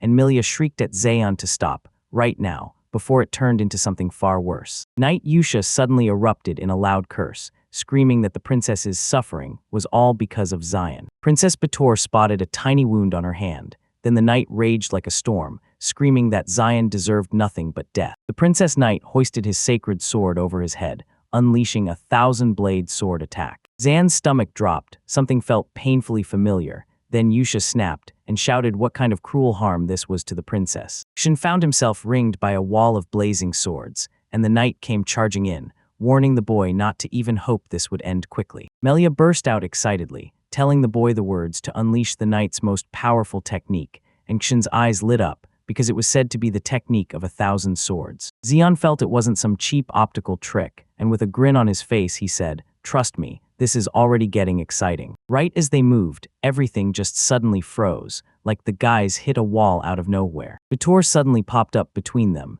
and with her eyes shut tight, she commanded the boys to stop right there. She stared Zion in the eye and snapped that they'd pushed it too far, both of them. The princess snapped that Usha would get his share of consequences for attacking the newcomer, and the knight immediately bowed and apologized to the girl. Princess Bator snapped her fan shut over her face and grinned, sure as ever now that the boy deserved that title. The girl shoved a scroll into Ziana's hands and swore it was proof of his title. Maybe he didn't care, but she knew it could help him, so she insisted he take it. Ziana took it in silence and stared. The girl burst out laughing and said she could tell he was dying of boredom in this place, then urged him to head straight into the city. Princess Bator beamed and declared, "This is where the best treasures are stored and where the strongest come to gather." Then she grinned at Zion and added, "I'm even going to reward you for this little mix-up," while that girl stared back with a smile. After a brief pause, the guy nodded hard, then tipped his head and thanked the princess. With a confident grin, he said he wanted to grow vegetables, and the princess practically gasped, because he was asking the impossible. After a while, the girl started yelling at Zion, calling him a fool, while Melia snapped back that the girl was a princess and he'd almost wrecked her castle. Yet the guy just assumed everything was fine, and even thought Melia was into it. The heroine snapped back that she wasn't feeling it then, since she was his fiancé. She leaned in and fired off a warning. The guy needed to learn some social etiquette. Shin froze at how bold the girl was about the whole fiancé thing. That guy leaned in and asked Melia straight up, did she truly want to stay by his side in the royal capital? Zion told them the princess had handed him a plot of land, so they needed to go see it. Then his smile flashed as he suddenly pointed somewhere and said, "Here we are." The couple stood right in the middle of the street, and Melia leaned in to ask Zion if he was really sure about this place. So Zion shot back, "What's wrong with it?" And he couldn't help but grin, "It's beautiful." Melia just froze in shock for a second, then finally said, "If you like it, I'm with you, because then I like it too." They stood there, staring up at a towering building that loomed over them. Zion lit up and said this place sat right in the heart of the city near the main square, and that the building looked brand new, while Melia just stared at him, silent as stone. The guys rushed inside, grinned at the girl, and basically begged her, "Just look at this." He jabbed at a patch of land and bragged that it was his field where he'd grow vegetables. Then the girl blurted, "What's wrong with you?" Zayan grabbed a sign and strode away like he owned the place, planted it in the dirt, and left the girl staring, totally baffled about where he'd even gotten it. He grinned at her and told her it was all set now, everything was ready. The sign snapped into view. This was the field of Zion. Ziona pushed herself to her feet, her mind locked on that man with the sacred sword, because he looked exactly like the one she fought last time. He figured that if the knight put him in third, then at least two other monsters out there were stronger than him. Shin grinned to himself, absolutely sure he'd never be bored, while Milia stared at the room beside him and felt nothing but emptiness. Zion shot a shocked look, cursed under his breath, and blurted that this couldn't be happening. He couldn't wrap his head around what he was seeing, and the guy was totally lost on what to do next. His entire body went stone-cold numb, and for the first time, Zion didn't have a clue what to do. Right in front of him sat a royal melon with a price tag of 30,000 gold, gleaming like pure fortune. He stood in front of the display case and snapped that even for the royal capital, this price was way too insane. He honestly believed 30,000 gold pieces were 8 massive boxes of potatoes, until it turned out to be a royal melon. Zion shut his eyes and mumbled that maybe this price was just normal for the locals. After a while, he finally stumbled back home, stunned that he'd even managed to buy it without realizing it. He was thrilled he'd checked that the king melon was finally ripe. Then he grinned at it and vowed he'd eat it today, right when his name got called, right as he was about to start making tea. Melia stood face to face with Zion, grinning so wide it looked unreal, thrilled to finally see him. The girl wrapped her arms around Zion and asked, "Wanna swim or grab food?" And she just assumed he'd want whatever she was offering. Zion flicked his hand like, "Next time," and shut the door while Milio's annoyance flared. Then he smirked and basically admitted, "Yeah, I figured. She's incredible." He stared at the melon like his mouth was already watering, imagining every bite, and right behind the door, Milia was yelling, demanding to know what it was, then commanding him to open it. Zion shot her a question. What on earth was she doing here in the first place? He figured she just mixed up the rooms, and Millie shrugged it off like it didn't matter at all, though she still found it weird, because in the book, everything was flipped the other way around. She said the melon was insanely tasty, and Zion smirked as he bragged it was a royal-grade gem. Milia shrugged and said it didn't change a thing. Then she asked Zion what he planned to do next. She told him the guy had finally been handed the title of hero, and that soon he'd be climbing straight to the top of the hero list, because now, the people holding that title weren't just ordinary heroes anymore. Millie told him straight up, "The title brings huge power and amazing perks, but you'd better respect the crushing responsibility that comes with it." Zion figured it was just another piece of his name, until Milia snapped, "No way, it's not that at all." She told him that now he'd step into S-rank commissions, plus perks that came with royals and forbidden techniques, and from this day on, wherever he stood, his word would hit like law. Zion flashed a grin and said this was the right move, and Melia fired back that he had no excuse to quit, because no matter how towering the enemy looked, he had to keep fighting till the very end. The guy grinned and yelled that it was incredible since even at the crust it still tasted sweet. Then the girl snapped at him, asking if he was even listening. Zion said they could just pull off a tactical retreat and hit them again, and the girl nodded. He was totally right. She warned him the chance wouldn't last forever, and the guy launched into how the instant he spotted her on the battlefield, everything clicked. Zion declared, loud and fearless, that she was willing to sacrifice herself to save the city and every civilian in it. He told her she was the first real hero he'd ever seen, and he couldn't stop smiling that he'd helped her back then. It hit her so hard she just stood there in shock. Millie shot him a confused look and demanded what had gotten into the guy. Then he fired back that, yeah, she was totally a real hero. She pressed again, "What are you thinking?" And the truth hit Zion, he'd scared her. She locked eyes with him and demanded to know what pushed him to choose a life as a hero. She said sure, he was insanely strong, but the funny thing was, he didn't look like any hero at all. He told her, "One day a dragon flew into my village, I fought it, and when I was done, they crowned me a hero." The girl blinked and asked, "You're serious?" Milia said, "Think about it, why does he even need all that?" And Zion's been locked in his thoughts for ages. Zion knew they couldn't beat him, but he refused to fold. He kept fighting anyway. Those fragile-looking people planted their feet and fought him tooth and nail, every single time, to the bitter end. The boy lifted his head and grinned, like he was ready to figure out what it truly meant to be human. Amelia shot him a confused look, demanding what he meant, and he just waved it off, telling her not to worry about it, even though she was still completely lost. She mumbled, sheepish as can be, that if he wanted, she could help. Then Zion snapped that he wouldn't. Zion shoved back from the table, saying he had to wash the dishes, and the girl blurted for him to wait. She stepped right up to him and demanded, "Are you even listening to me?" But he just stayed stone-cold silent. Meanwhile, Knight Yushest insisted that everything was holding steady, and the princess shot back that for now, she'd make a move. He dropped a quick apology, admitting he just couldn't do any more, and the girl shot back, "It's totally okay. She leaned in and told him not to worry, she'd be fine. She leaned into the knight and asked how he really felt about the kid. Yusha shot back, asking if she meant the last rude one. Princess Bator burst into laughter because it was obvious. Yusha didn't exactly seem to like him. The knight shot back that the girl was right, then admitted he didn't trust the guy one bit, yet he couldn't deny the truth. The man was absolutely brutal strong. Yusha basically told everyone that Zion was even stronger than he was. The princess nodded like she totally got it, smiling as she said, "Show us this and trust me, you just hit the jackpot." She asked if she could maybe become better friends with Zion.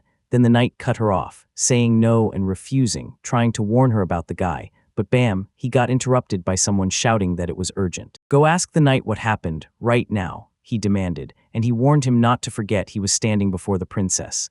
The knight apologized instantly and blurted that it was urgent. That night, the panicked servants burst in shouting that demons were crawling up to the royal gates, and the princess's blood turned cold when she heard it. The knight sprinted and roared that they were pushing the citizens, evacuation first. Then one of them yelled for the 6th and 8th squads to come with him. He shouted that they had to crush the demons right here, and before the captain could even react, the knights rushed in, only to get speared through by the attacks in the blink of an eye. The demon erupted in a savage laugh, then spat curses, shouting that they were far too weak. Astra stood there, the demon king's knight. Then Gurgam stepped up beside him, and Gurgam swore he'd been told the strongest were hiding right in this very place. The knight standing before the demons roared, yelling that this was only the first squad sent by the demon king. Bersham snapped that they had to handle it fast before heading home, and Astra swore that if they wiped out everyone, the reward would be guaranteed. They started by pointing to the knight standing right in front of them.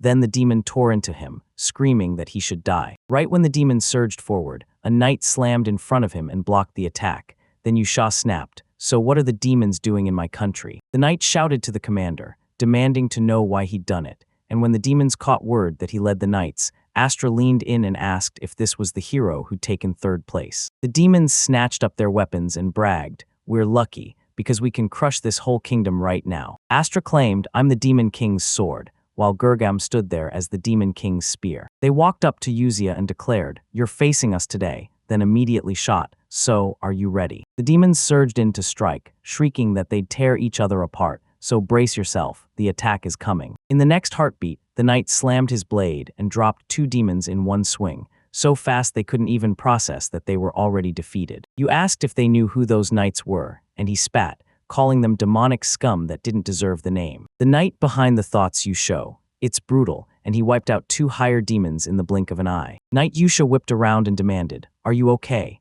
The man nodded and said everyone was safe, and thanked the knight for it. Then Yusha frowned because that felt seriously weird. The man snapped his orders, "Save the wounded first, knights." Yusha grimaced because even if they weren't weak, they still couldn't charge in alone. He froze in deep thought, then bam, he snapped his head up as if something just hit him. Something hit the ground, so Yusha knew he couldn't be wrong.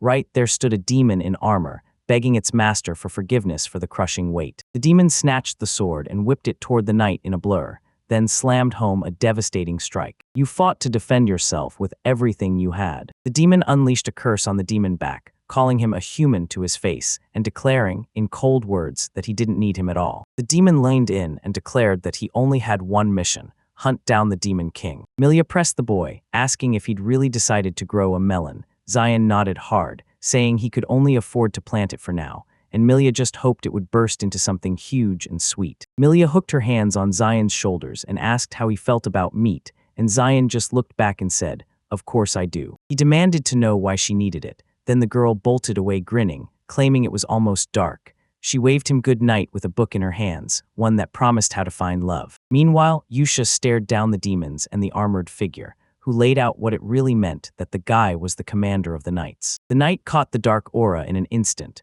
and swore only the demon king's general could unleash something like that. The demon lunged into the knight, and the knight slammed his sword up to block it.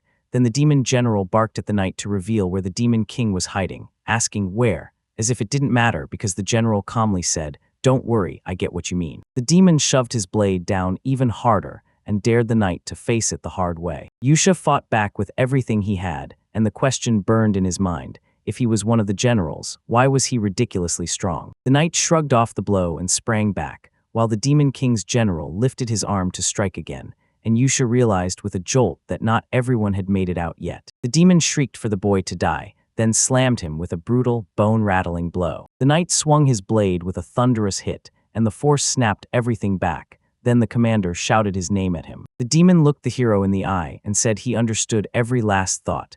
Yet with a whole city and people depending on him behind, the knight couldn't pull off the victory. The Demon King's general snapped that Yusha needed to cherish his life, because no one like him would ever come again.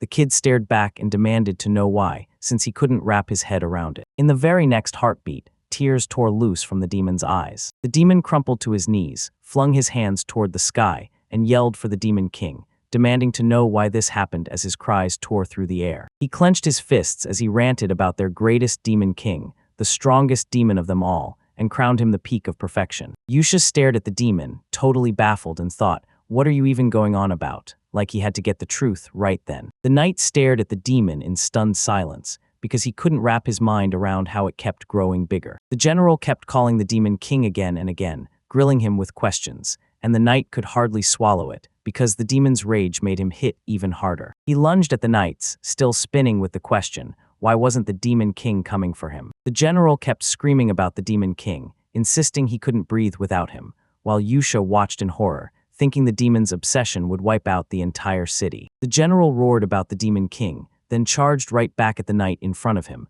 again and again, while Yusha kept fighting to protect himself. The demon declared himself as his knight, his loyal, faithful servant, and roared that he'd stick by him to the very end. Go on, look that demon in the eye and ask if he truly calls himself a knight. He'll snap, calling you a fool, then dare you to ask whether the demon has ever even seen himself. The knight burst out, swearing he was nothing more than a monster. The demon sneered that the boy didn't get a thing, claiming those tiny fish meant nothing to him, nothing at all, while the Demon King's life mattered more. The Demon King's general bragged that he was the king's loyal blade, ready to cut down anything for him, claiming that's what it truly means to be a knight.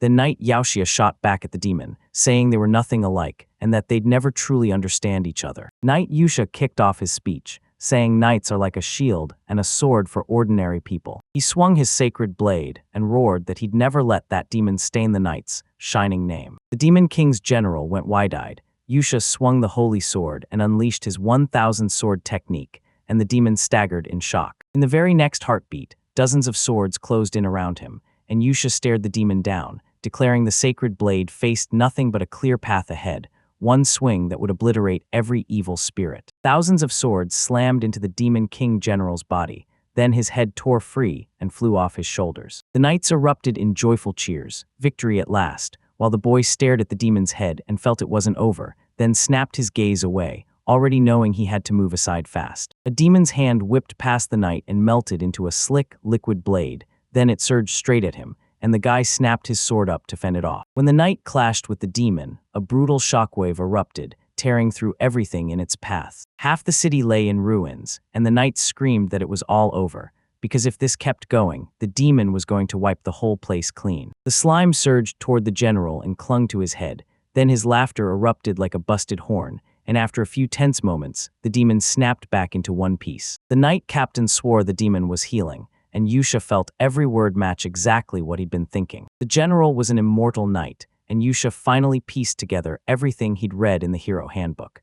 They said he was one of the strongest demons, and now Yusha recognized him for real. Right in the middle of everything, the demon snapped to attention and blurted, "This can't be real," because his eyes were locked straight on the guy's sword. Knight Yusha leaned in and declared, "I'm the holy sword of the Trashulia kingdom," and then he revealed the truth. This blade once belonged to the holy hero who crushed the Demon Kings. The Demon King's general snapped in disbelief, shouting, "No way, those idiots can't even grasp the truth." He couldn't wrap his mind around it. Some hero actually killed the Demon King. He shot the knight a glare and demanded if he really bought that nonsense, but the general just smirked and said the Demon King was alive right now, because no human could ever kill something that can't die. The demon shrieked that they were trash, too worthless to even breathe, and blasted the words that tonight they'd be wiped out. You should have seen it. He was clearly in trouble, and the general was screaming that the knight itself was behind every single thing. Suddenly, Yusha's instincts screamed. Something felt way too familiar, and right in front of him,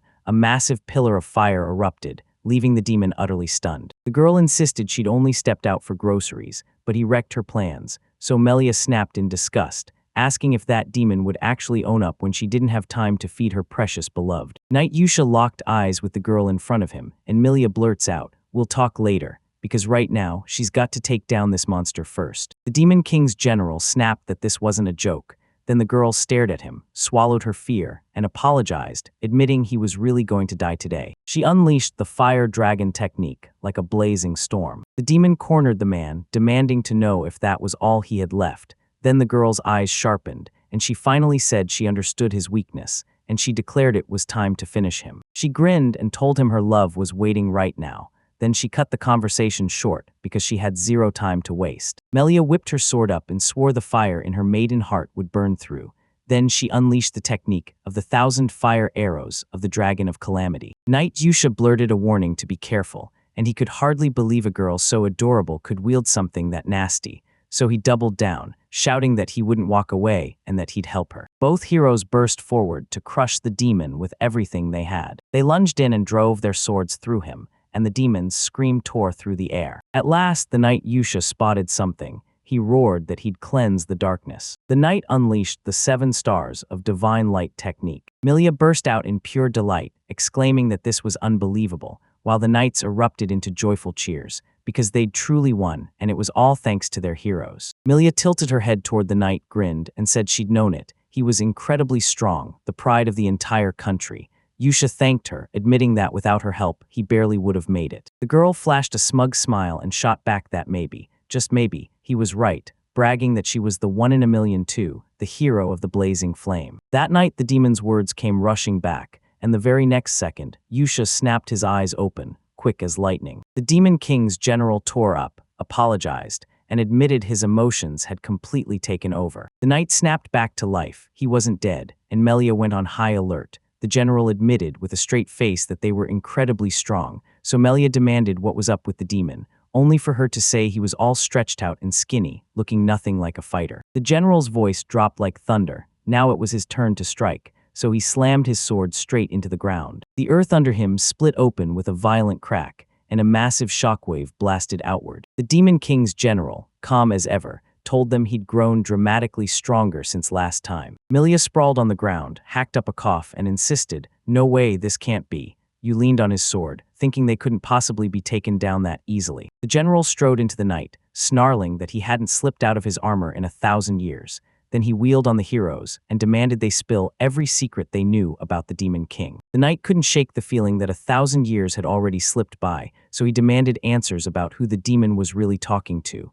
Then he pushed himself upright, threw the doubts aside, and decided it didn't matter anymore. The knight had one mission: stop that demon right here, right now. Melia let out a sudden sigh and told them, "This is it, we've got our opening now." The knight stared at the girl, completely baffled, and she grinned, saying the cream of the crop had finally arrived. Suddenly, a stranger yelled at them, asking what on earth happened, and when he spoke up, he said they were being heard clear from the other end of the city. Zion stood right beside them, and the guy grinned as he stared. He'd finally spotted the demon in front of him again, and he couldn't believe it had been so long. The demon was completely baffled as he stared at Kshin, then blurts out, "Are you my master?" Kshin just smiles and murmurs that so much time has slipped by, he never thought this demon would still be standing. Milia spotted Zion and blasted, "Run," at the guy, because this demon is one of the Demon King's 4 generals, and there's no way he can beat that kind of monster. Zion inched toward the demon and said the generals were still standing, and that he'd still be the strongest here. Then he grinned and admitted he was damn proud of Demon Zabel. He pushed right up to the demon and stared straight into its eyes. Then he declared Zabel hadn't been that strong before, but now he could praise him with full sincerity. Zabel's world flipped upside down, shock and pain burned through him, so he stared at Zion and demanded to know why his master had turned like this. Yusha and Milia stood there, completely baffled, trying to piece together what these two were even talking about. Zion grinned and Zabel snatched his hand, asking what was wrong and why he didn't seem thrilled to see his master.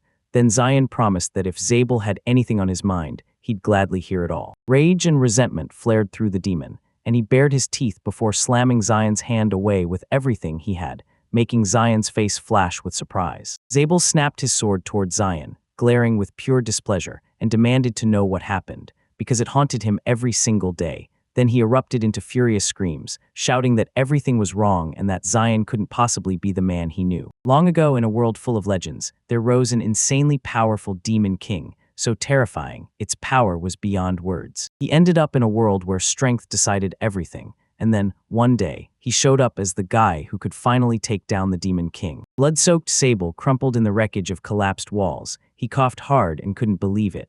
The king of demons had fallen that fast. Right then Zabel's world flipped. Zion dropped down beside him, grinning like he'd been waiting, and the demon warned him with a calm smile. I didn't think this day would arrive so fast. Before Zabel could even react, Zion demanded the final move, kill him and take over as the next king of demons. Zion stared at him, silent as a blade, because this was supposed to be Zabel's final day, and the very first day of a brand new demon king. Zion stared him down and said it looked like they were finally done, then grinned and added that Zabel was insanely strong. Then he leaned in and asked, "So, do you want to be my servant?" Zabel stared at Zion in stunned disbelief. Then every demon tribe dropped to their knees and pledged blind, unshakable loyalty to him. Everybody latched onto that person without even thinking, like it was fate, and now Zabel couldn't wrap her head around why it suddenly wasn't her. He stared at Zion, a mere human, and couldn't wrap his head around it.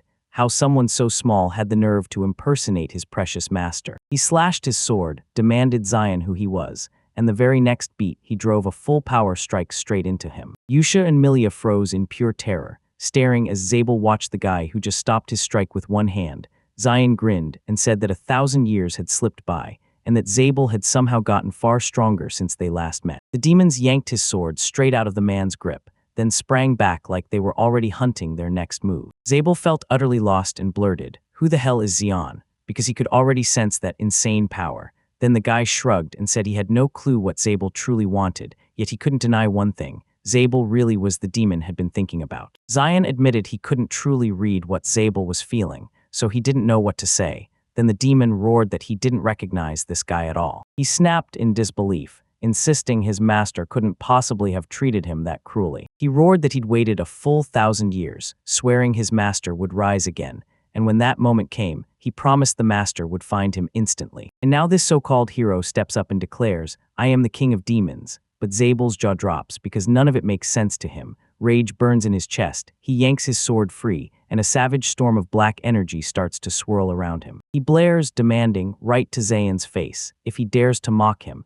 and the moment Millie senses that power, she screams his name, trying to stop him before danger strikes. Zabel clenched every last bit of strength, erupted in a furious shout that it was all a lie, and swore he'd never, ever recognize Zion as his master. His skills grew sharper and louder by the second, and Zion snapped his hands over his ears while he stared in silence, both of them yelling, "No way, this guy can't be the Demon King." Zion shrieked with rage, and it totally grated on Zion's nerves, so he snapped back with a light slap and told him to keep talking without the screaming, and Zabel flew sideways, coughing hard like he'd been punched by the noise. Shin stared at Zubel, sprawled on the ground, still dazed by how hard that boy had just knocked him down.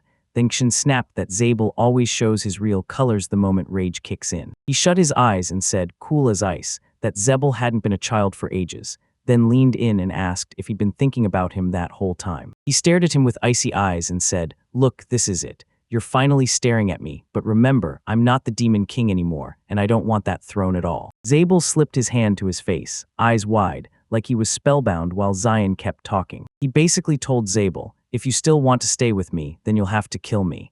And right after that, he swore that when he got reincarnated next time, he'd snatch back the Demon King title for real. Zabel locked eyes with Zayon for a beat, then flashed a gentle smile, shut his eyes, and blurted out an apology for not spotting his master sooner, right as his power surged, lifting him off the ground, and he demanded whether Zayon would regret the words he'd just thrown. The guy snapped a step back the second he saw Zabel pulling all that energy in tight around them. You shut one eye, sucked in a deep breath, and admitted it was nearly impossible to breathe normally with this demon's aura choking the air.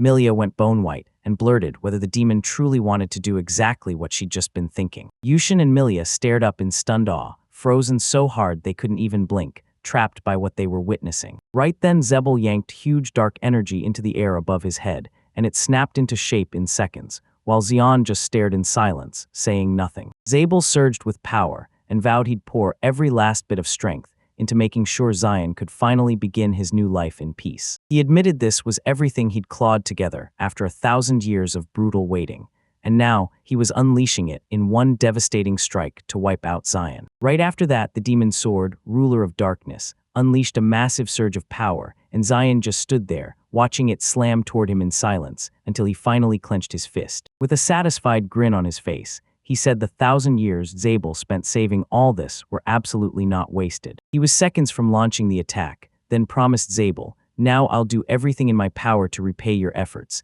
and unleash the strength I've built up over all this time." Melia and Yusha stared in silence, because even back when Zayn ruled the Demon Kingdom, this move of his terrified everyone. And the moment Zabel saw it, he knew with total certainty he couldn't take Zayn down. Zion hurled the Demon King's strike straight at Zabel's attack. Then, right in that split second, the demon's heart flooded with every happy moment he'd ever shared with his master. Zabel clutched his last breath and replayed, in real time, the end that he knew was coming from the first second of their fight. Then, with the next heartbeat, everything inside this attack's radius got obliterated. Milla, watching the whole fight from the sidelines, stared in shock like, "That can't be real, it's impossible." Shin clenched his fist so tight his knuckles screamed, eyes locked on the demon in front of him, barely standing, like it might crumple any second. As the battle dust finally thinned, the demon stared at his king, voice cracking as he admitted, "I was never more wrong," because he was badly wounded. Zion shot his hand up, ready to call out what the demon had done next, but Zabel cut in first, claiming nothing had changed since then. The Demon King's general snapped, saying he was sure it was him. Then the moment the words hit the air, his strength drained fast, and his knees buckled as he started to fade into unconsciousness. Gasping in shock, Zabel crumpled beside Zayon, used up every ounce of strength, and shouted to the man ahead, "Lord." Zabel's head dropped off his shoulders, and before Zion could snatch him, his hands came up empty. Zion just stood there, staring at his general in stunned silence. By then, Milia was sprinting straight at the boy, shouting Zion's name at the top of her lungs, and right behind her, a line of knights charged after the girl. Milia clung to the guy's hand and hugged him tight, grinning as she blurted that he was the strongest hero on Earth, while Zion blinked in surprise. She scooted back a little and fired off, "So what were you and that demon talking about?" Then she pressed, "Have we met before?" Z just smiled like it wasn't a big deal and murmured that it had been ages. And right then, she couldn't stop wondering what that mysterious conversation was really about. Zion's gaze drifted off as the girl admitted that she and the knight captain couldn't even dent the demon. Milia stared at Zion with worry and blurted out, asking if he was really that strong. Then Zion snapped his eyes back to her. Sion stared at his own hand, then grinned at the shattered chain and told the girl, yes, straight up. 10 days have passed, now in Nana village. A scream tears through the air from a small house as a man urgently calls for his wife. Zion's father burst in the door, gasping like the air itself had vanished, and Zion's mom, still smiling, asked what on earth had happened to him. He practically shook with excitement, jabbing at a newspaper photo of Zion and demanding she look at it right now. Zion's mother couldn't believe it. Her face lit up as she called for her son, crying her eyes out because she still couldn't accept that the one in front of her was really Zion. The boy's parents couldn't hold it in. When Zion climbed the hero rankings, joy exploded in their hearts, tears streamed down their faces, and they shouted that this moment had to be celebrated. Meanwhile, in the royal capital, Zion strode alongside Milieu, and she told him she already knew it would all turn out exactly like this. With a smug little smile, she announced that this guy had finally climbed past her on the hero rankings, and then Melia blurted out, "So what am I supposed to do now?" Zion One Punch himself had just climbed to number 5 in the hero rankings, and when he looked at the girl, he grinned and told her that ever since their first meeting she'd gotten way stronger, and that before long she'd even grow taller too. Milia beamed and asked, "Is it really true?" Zion spun around, baffled, and demanded why he'd been summoned to the castle, thinking he was about to get hauled in for the destruction, and Milia was left absolutely stunned. She snapped back, saying his raw strength was drawing all the attention, and told Zion to behave. Zion just stared her down and said not to worry, because he was actually looking forward to today's meeting too. Zion and Milla moved up to the door, then stopped dead. Milla held her hand out, eyes sharp, and asked, "Should I open it?" They shoved into a room packed with people circling a massive table. This wasn't just any meeting. It was the round table rendezvous for the greatest heroes alive, the kind even the strongest among them couldn't skip. Zayon and Melia stepped in, and the whole place treated them like fresh, unstoppable newcomers. The man beamed at them and gestured, "Sit down," at the table. Then he leaned in and asked the boys, ready to start. Heroes are the last spark of hope for all of mankind, defined by things like justice and fairness, but trust me, the list of what they stand for never ends. But the truth is, hero and ordinary people aren't just different, they're built from totally different stuff. And then boom, he unleashes power so unreal, it makes your jaw drop. Ruby Deek Giant, sitting pretty at number 6 on the hero rankings, couldn't help but think Zion was some huge, world-famous deal. And in the room with Sister Noelle the Saint, ranked number 8 in the hero rankings, Alba Kesser steps in too, sitting at number 4. Di Madden sat in 10th place as the Magic Bullet, Paradarkness stalked in 9th as the Apostle of Darkness, and Trishman, still blazing in 3rd, were all together around the table. The man declared the boy had to be Zion Ishtar, then demanded the kids sit down. Mr. Hufter, the world's strongest, sitting at the very top of the hero rankings, grinned and declared that the round table meeting was about to begin. Shin stared them down, thinking hard, and Daimoden burst into laughter, roasting the guy as a newbie and warning him to watch his step. He pointed them out and said those chairs over there shrieked way louder than you'd expect when you dragged them, and Kshin followed the advice clumsily. Zion couldn't stop wondering who he even was when, out of nowhere, someone checked if everyone was present and told them to go ahead and start. Princess Bitor burst into the room, praying everyone was already set. Then Zion spotted her and froze in surprise, and just like that, the princess clocked that the guy was already waiting. The princess marched up to Mr. Hofter and demanded to know if he was at it again, then insisted they were ready to start without her. The hero awkwardly sputtered back that, no, that wasn't the plan. The girl figured he wanted to look cool in front of the newcomer, and the heroes at the table just stared in silence, watching it all unfold. The princess fired up the room, saying, "We're all here for a reason," then slammed the agenda down. "Demons, because they've started attacking us for real, and we're done sitting still." She was pushing the same urgency. "We have to do it first, then we can start," while Mr. Hofter loomed nearby, watching in silence. Princess Bito fanned herself, then grinned and declared, "Kshin one punch." Hofter burst into cheers as he congratulated the boy on his first visit to the round table, fireworks and cracklers blasting while he held them in his hands. Kshin, Milia, and Yusha just sat there in silence, watching it all unfold. The hero blurted out what that guy absolutely hated. The princess blinked in confusion when she realized the guy didn't look surprised at all, just like he was stuck in a foul mood. Right then, Zayn quietly plucked a bit of confetti from his hair, and Hufter pushed him, asking if he could at least try to smile. Milia flashed Zion a grin and practically demanded, "So what you think?" He beamed right back, calling himself the #1 hero. While behind them the princess watched, then asked what they should do next, and the hero shrugged like it was obvious. The big win was making sure the princess had fun. Zium eyed Hufter and the princess, and told him that at first, he came off way more serious than anyone expected. But the guy went on to say he thinks this dude is incredibly strong. Zion stared at Melia and demanded, "So what kind of person am I to you?" And she shot back, "Are you actually interested or just messing with me?" Mr. Hufter wore the crown as the world's strongest man, won the people's trust fast, then vanished out of nowhere like a sudden ghost, while the hero shot straight up the rankings in no time. Milia also told me there once was an organization called the 9 Heavenly Demon Kings. The organization was packed with the demon realm's finest pillars, so powerful that people whispered they weren't weaker than the Demon King's generals. Yet no matter what, they never managed to rise to their level. And it all came down to one thing: Mr. Hofter wiped them out by himself. The girl stared at Zion and said the hero was probably way stronger than that guy. Like, he couldn't have earned the title of the strongest in the world for nothing. Out of nowhere, Zion shouted across the table to Alba Kesser, and it instantly snapped the guy's attention to him. The guy kicked his feet onto the table and snapped, annoyed, that Kshin didn't need a greeting at all. Alba Kesser flashed a grin at the guy and practically announced, with chilling certainty, that he'd be dead soon. Milia leaned in and told Zayn, "That's Alba, and yeah, he loves picking on new guys," and the boy shot back, "So is he a hero too?" Alba was freaking out, saying that after Zion crushed one general, everyone just had asterisk to revolve around him. Then he insulted the guy as a country bumpkin and told him to go dig in the garden beds. Zion's expression tightened the moment Alba suggested the general was weak, like that same guy could just slam him down. The guy demanded to know what the hero had just said, insisting he missed it. Then frustration flared and he snapped a little. Alba shot up and jabbed at his own chest, grilling Zion. Did he even know who he was? Then he declared, loud and proud, "I'm a hero." Right as he was talking, Ruby Deek exploded into motion, sprinting straight at him and swinging her fists. She clocked the guy and barked, "Shut up." She lunged in and started smacking him as she yelled that Alba was already fed up with bullying the newbies. Then she screamed, "You're done." Sister Noelle and Dimedin just beamed as they watched, while Alba lunged toward the girl and snapped that he wouldn't do it again, because Ruby Dayak's fist had already been cocked midair, and the second Alba shouted, "It hurts," panic burst through her voice. Zion shot a look at the heroes and asked if the guy was going to be okay, and Milia grinned back fast, telling him not to worry, because everyone here was strong. The girl announced, "This is Ruby the Giant, she's ranked 5th.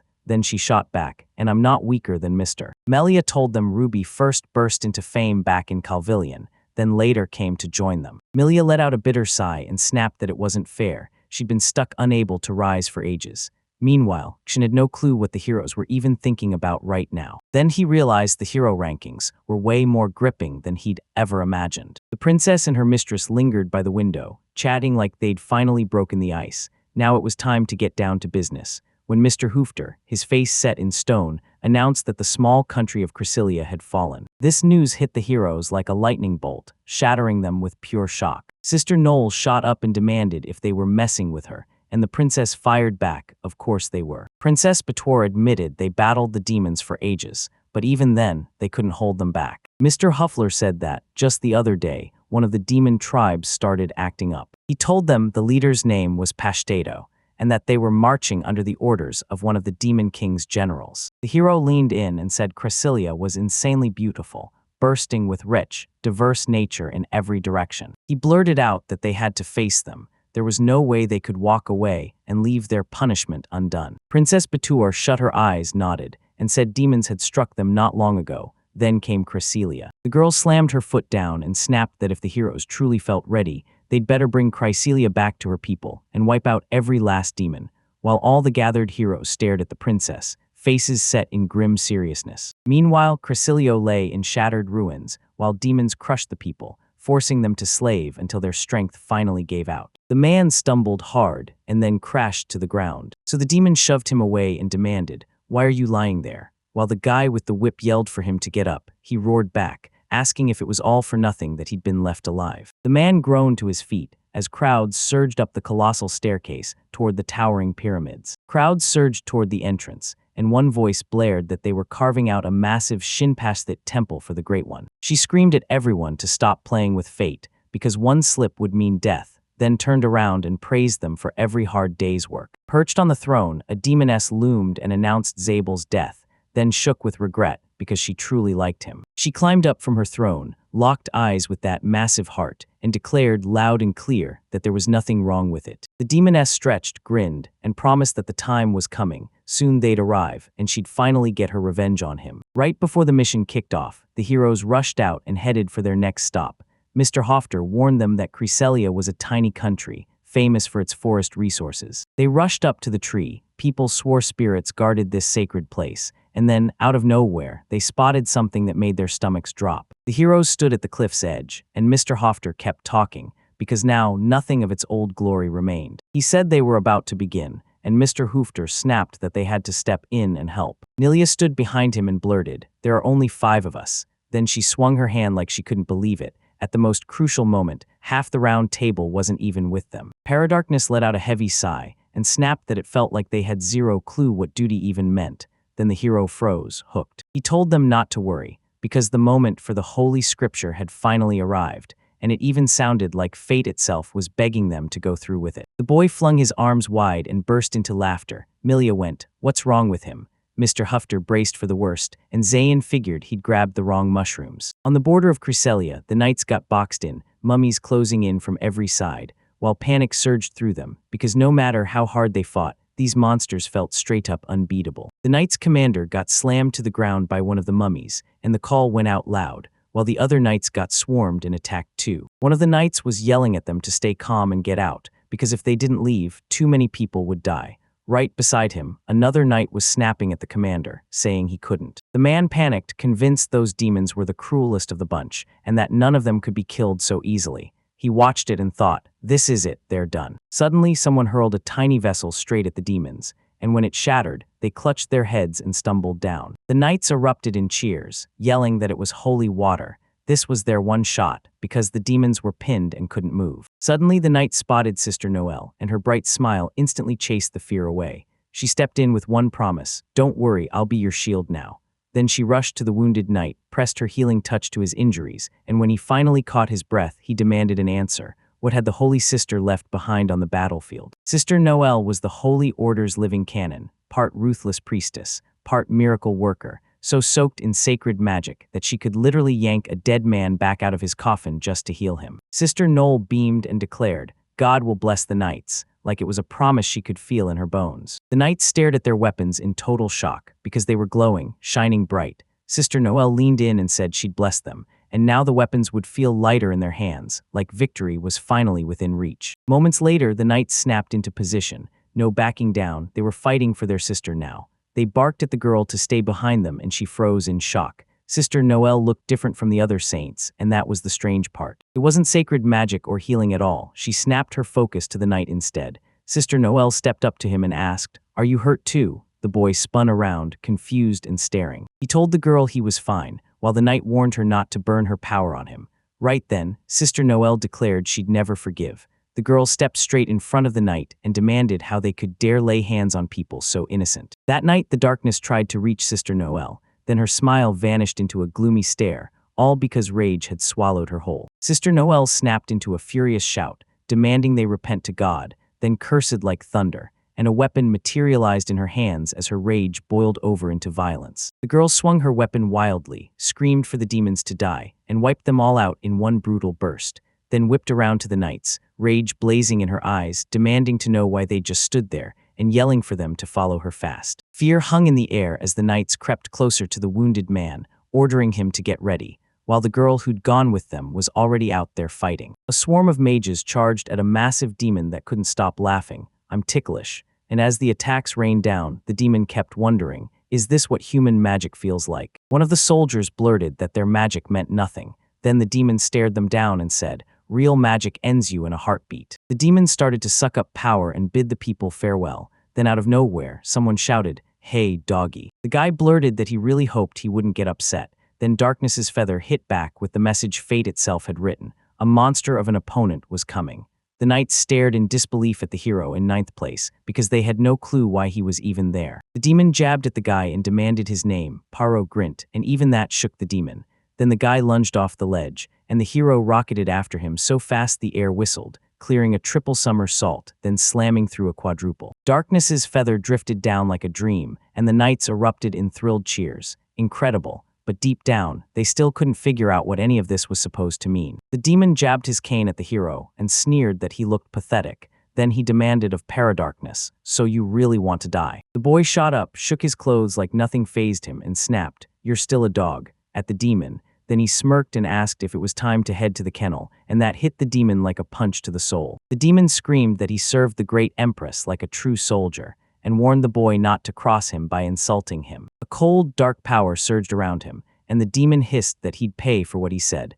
Then she smirked and promised to unleash real magic right in front of him. Ninth in the hero rankings, the Apostle of Darkness, Paradarkness, locked eyes with the demon, and you could tell he'd lived a life packed with wild stories. He was born into a warm, loving family, and as a kid he quietly dreamed of becoming a teacher, calm as could be. According to one legendary heroic tale, that boy's whole life flipped on its head. It all kicked off with some seriously weird talk. He'd claim he was a fallen angel of the Dark Knight, then immediately ask when dinner would be ready, and his mom did not like it one bit. Back then, everything looked fine, until one fateful incident detonated, flipping his whole life upside down. A cat lunged, and the boy got scratched in an instant. Ever since that day, a scar now marks his left eye like a warning, and he swore it was a sign, then turned around and chose to become a hero. And then boom, he finally became one for real. Paradarkness shot his hand out and barked that the demon was yapping too much for some weakling to handle. Kshin stared at the boy, curiosity sparking in his eyes. He stood back and watched the fight like it was entertainment,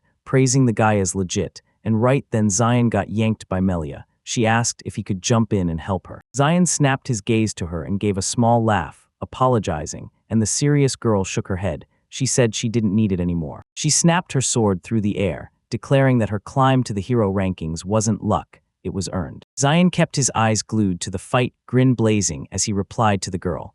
Then a fiery whirlwind erupted behind him, warning everyone he wouldn't step in. The boy realized he was insanely strong, and then he watched Mr. Hufter tear into a fight. Mr. Hodder rubbed his forehead, then grinned and said it looked like everyone was giving it their all, because he sat at the top of the hero rankings as the strongest in the world. The knights kept their eyes on the hero, until one cursed hard when he spotted a demon creeping up behind him, and even he couldn't make sense of how it appeared out of nowhere.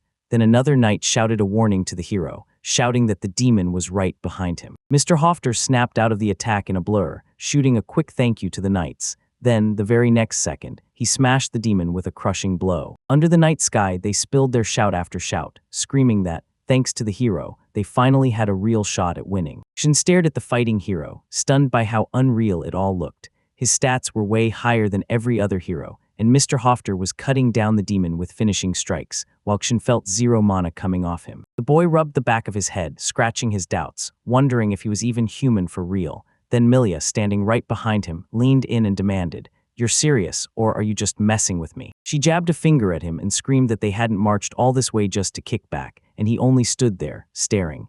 Zion shot the girl a confused look, then bang, something grabbed their attention, and the girl snapped her head up in shock. Right in front of Zion and Milia loomed a towering demon brandishing a weapon, and it demanded, "Are you heroes?" The boys snapped back, "Yes." Then the demon smirked and challenged them to a game, right as the Chief of Death, Myra Anubis, stepped into the spotlight. In the very next heartbeat, Zion swung lunged and smashed the demon, sending it blasting away with a blood-curdling scream. Milia stared at the guy, stunned. There was no way he was human.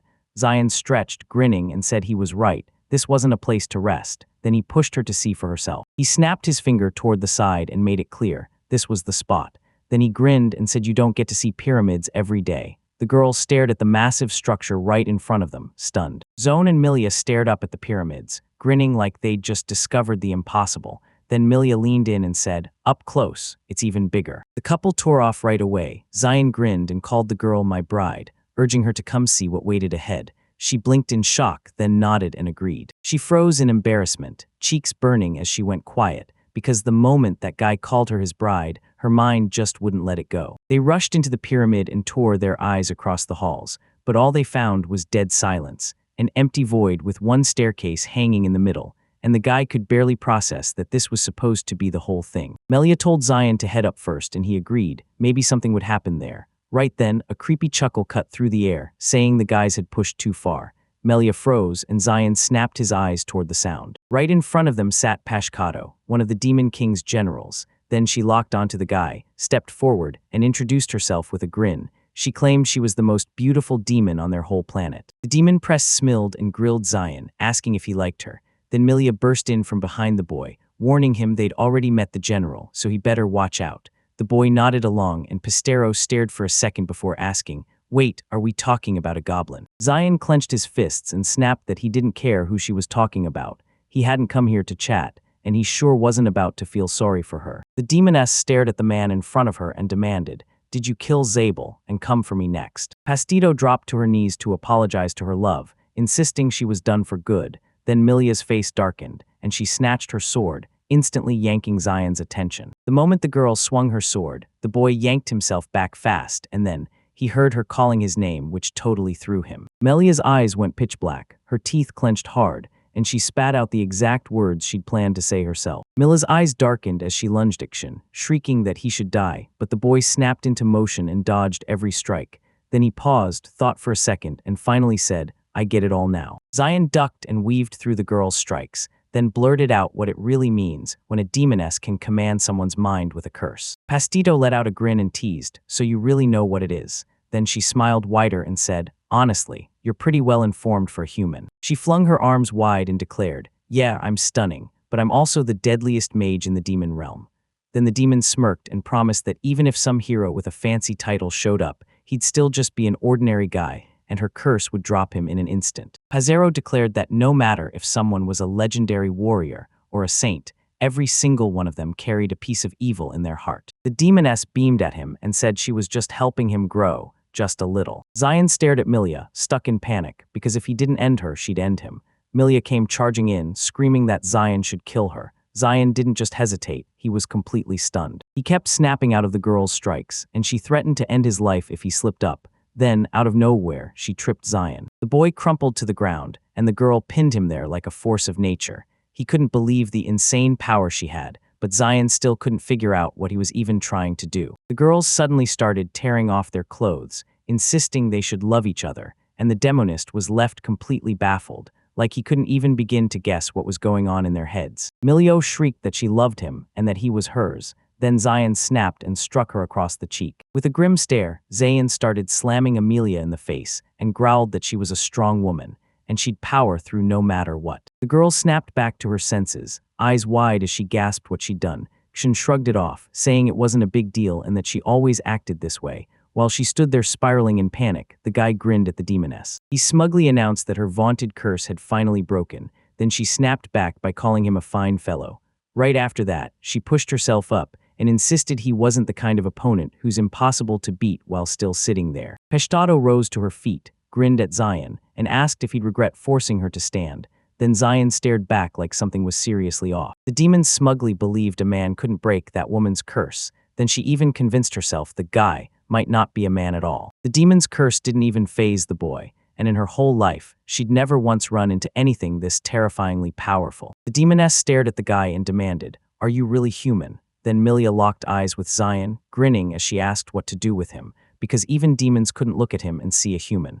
The guy shot back that it even offended him a little. Pestu, looming by her throne, praised that man as insanely strong, like he was practically made for her taste, and Milia's jaw nearly dropped at the words. The demoness tightened her grip on her weapon and declared that if Zayon really had killed Zabel, then he didn't get to walk away, he couldn't stay alive. Zayon grinned, clenched his fist, and shot back that she wasn't getting spared either, then asked her straight up what they were planning to do next. The demoness locked eyes with Zion, grinned sharp with madness, and snarled that she'd just kill him. She started to crackle with power, warning that the guy would regret stepping into her world, and Pastito snapped back that she wasn't some run-of-the-mill demon, because she straight up told him she'd been commanding the dead since the beginning of time. She was the demon nobody else could match, the first and only one to wield curse magic, and when she bared her power, she screamed that the boy couldn't ever beat her. Hazero lunged toward the boys, screaming that Zion should die, while deadly magic orbs swirled into existence around her. Milio froze in shock, and Zion just watched in terrifying silence. Potato lunged in with a deadly curse barrage, and the boy snapped out of the way before a single one could land. The moment the ball slammed into the ground, Milia snapped, "Stop," and right after, the assault tore straight upward like it meant to pierce the sky. The girl yelled at the guy to stay sharp, but the demoness stood on the pedestal, cackling as she taunted the boys, then promised they wouldn't dodge a single thing. Postito warned that since the dawn of time, a terrifying curse has hunted anyone who dares to wake a sleeping king, living or dead, and nobody has ever found a way to dodge the power of death's curse. That demon screamed, and with a flick of her power, she controlled every one of them exactly how she wanted. Melia barely got out of the way in time, she yelped, because the second that black ball even grazed her, it swallowed whatever it hit and vanished. She realized this wasn't some run-of-the-mill curse. This demoness wanted total annihilation, and if her attack lands clean on you, you drop dead instantly. Milia blurted, "Zion, watch out,"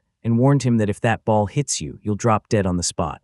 While Zion kept sprinting aside to dodge every strike, the demoness cackled and demanded, "So how much longer are you two going to keep jumping?" Potato started rolling a massive ball, smirking that if they loved running so much, they should try running away from it. Zion clocked it instantly. The demon shrieked that their puny bodies were helpless, and Milia sobbed that they should just die. Then she blasted the guy's name, the one who stayed totally calm while staring off into nowhere. He snapped his hands shut, and in the next heartbeat, everything vanished. The demoness froze in pure shock, and Zion leaned in, asking what she needed for him to escape. Milio went silent too. Then Zion admitted he had no clue what she'd been ranting about this whole time, and he figured she'd just been overestimating herself. He grinned and told her, "Now you'd better listen to my dad's wisdom, because Zion's father always said, the early bird lands the work of three." Pistito was totally lost, because none of it made sense to her. Then Xun started dropping words like a countdown, and shouted that it was time to end the talk. The guy surged right up to the demoness with a grin, while Pistito screamed in pure terror. Meanwhile, Sister Noelle screamed at the demons, and blasted them apart with pure fury. She rose to her feet and said she was done. Then the girl insisted everyone would be back any minute, until someone blurted out where they'd all be returning from. The moment the question hit, she stared down in shock because her leg was tied to the ground. Sister Noelle shrieked as her feet were yanked tight and hoisted high off the ground, and in the dark the knight snapped back, shouting for the saint. Sister Noelle shrieked for them to let her go as her skirt hem flew up, terrified the knights would catch sight of what's underneath. Then she clutched the fabric and screamed at the demon to stop, only for something to suddenly burst out from under the girl's skirt. Weapons spilled out from Sister Noelle's skirt, and the girl yelped in pure embarrassment, while the knights snapped their heads down, stunned. Sister Noelle exploded in rage, so furious, her curse slipped out before she even meant to. Then she snapped, "How dare you?" and suddenly realized something was off. The demon got slammed over and over by dark magic, each blow drenched in death. Sister Noelle started to crumple, until unseen hands yanked her back and she spun in shock. The hero caught her in his arms, then flashed the saint a warm smile and asked if she was all right, while the girl beamed and called out Mr. Hofter's name. Darkness's feather flashed nearby, then he warned, "The second the holy bell rings, the seal of salvation will snap and the world will end." Hearing the girl was in danger, he sprinted straight there, no delay. Darkness's feather told her that her heart had to blaze with holy flame because the fight wasn't finished yet.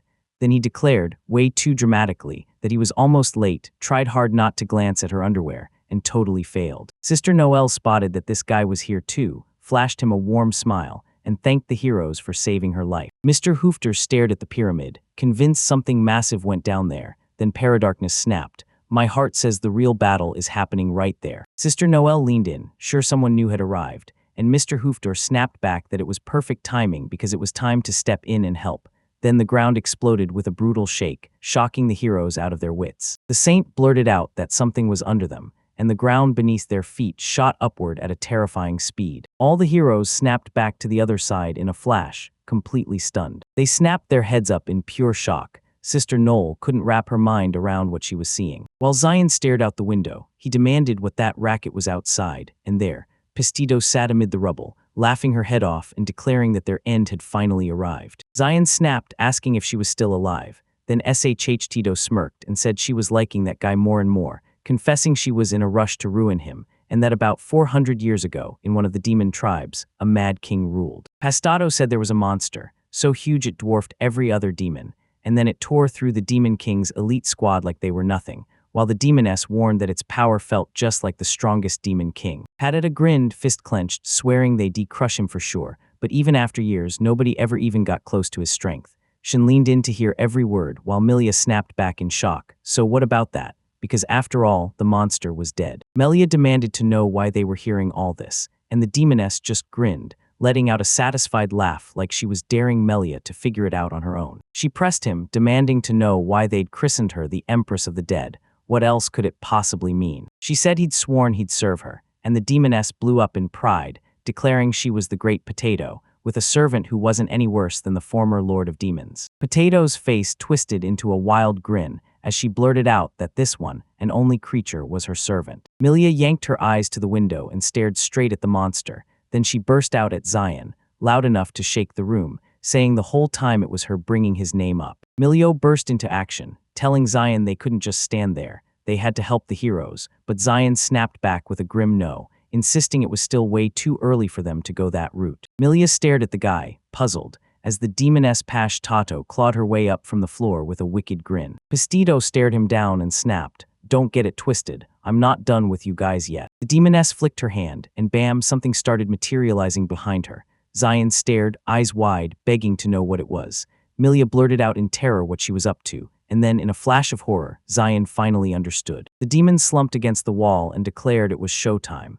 Then she came for the Demon King's heart, and Potato grabbed that thing, speaking like their sacrifice would not be wasted. She yanked her mouth wide and shrieked that they were about to become one, while the couple just stared, frozen in utter shock. Pistito snapped and became a gigantic snake, declaring they were done playing around. This was a real fight now. Melia's face went pale as she blurted whether Zion actually knew how to beat her, and the guy just smirked that the demoness was, naturally, impossibly amazing. Milia cowered behind Zion in terror and begged that guy to handle the snake. Then he grinned at her, practically vibrating with excitement, and said it was straight up incredible how the cat had turned into a snake. The demon Esposito stared straight at the boys and snarled that they'd better feel her greatness, calling them stupid. She explained how she'd been handed the power and the knowledge that once belonged to the old king. The demon slammed her tail to the floor, claiming she was the curse made real, then let out a furious shout that she couldn't be defeated, not now. Zion slammed his hand over the whole frightened scene, and Pastito swore that whoever that guy was, she'd cut him down in an instant. While the heroes faced a towering demon, Sister Noelle gasped in shock because she couldn't figure out who exactly was standing there. Paradarkness slammed his hand over his face and told the boys to watch out because he could feel it, an insane new power pulsing inside the monster, like a massive heartbeat thundering from within. Sister Noelle snatched her weapon, her eyes blazing as she demanded who she should fear. Then she charged the monster, yelling that he was nothing but a giant piece of trash. This saint tore into the scene, weapon raised and eyes blazing, screaming at the demon to taste her Morgan's turn while hurling vicious curses. Then she lunged and smashed him with a brutal, holy strike, begging for nothing less than his death. The very next second, she stared at the monster in front of her, eyes wide with pure shock. Her manga's strike slammed into the monster, but it didn't sink in. It punched straight through the demon and shot back out with the same brutal force. Sister Noelle staggered in shock. Then, someone leapt in front of her, throwing his own body in the way to block it. Mr. Hofter snapped the saint's weapon out of the way, saving the girl. She stared at him with pure relief, whispering that without him she would have died, and Hofter just nodded with a warm smile and asked if she was all right. Paradarkness barked at them to clear the way, warning that the monster couldn't be beaten by brute strength, only for the girl to stare in shock at his words. The hero clenched energy in his palm, declaring that the age of magic was finally here. Then he swung his hand wide and roared that his dark flame would burn the demon to ash. Paradarkness lunged at the demon in a flash, unleashing dark magic, dragon of death, but the moment it landed, he froze in shock. The demon yanked the boy's magic from his body the second it opened its mouth, and right then Sister Noelle in shock shrieked the words about the hero's dragon. The demon gulped up every flame, then snapped them back out at full speed straight at the heroes charging toward it. Meanwhile, Xian and Melia got hit by a demoness, and the heroes barely dodged out of the strike zone just in time. Then the girl shouted the guy's name. The boys leaned toward the window. Melia said it looked like a real fight had kicked off there, and the boy only sighed. Zan smirked and declared that this was the king the demoness had warned about, and then he snapped that they had to wrap this up fast. Pistetta stared that guy down and laughed that he was hilarious for rushing to finish. Then she turned and declared that the demon had put his life in her hands, meaning she and him were connected as one. Pastato told her, "Thanks to you, I'm back to the same power I had in the best days," and she shot back, "The second coming has started." The demoness Pastato shrieked as if the guy's death was already sealed, swearing nobody could stop her, then promised she and her servant would smash every last inch of this world. She stared at the heroes standing in front of her and declared, loud and fearless, that she'd start by taking on the very ones who dared to attack her. The demoness threw her mouth wide open and started hoarding energy at breakneck speed.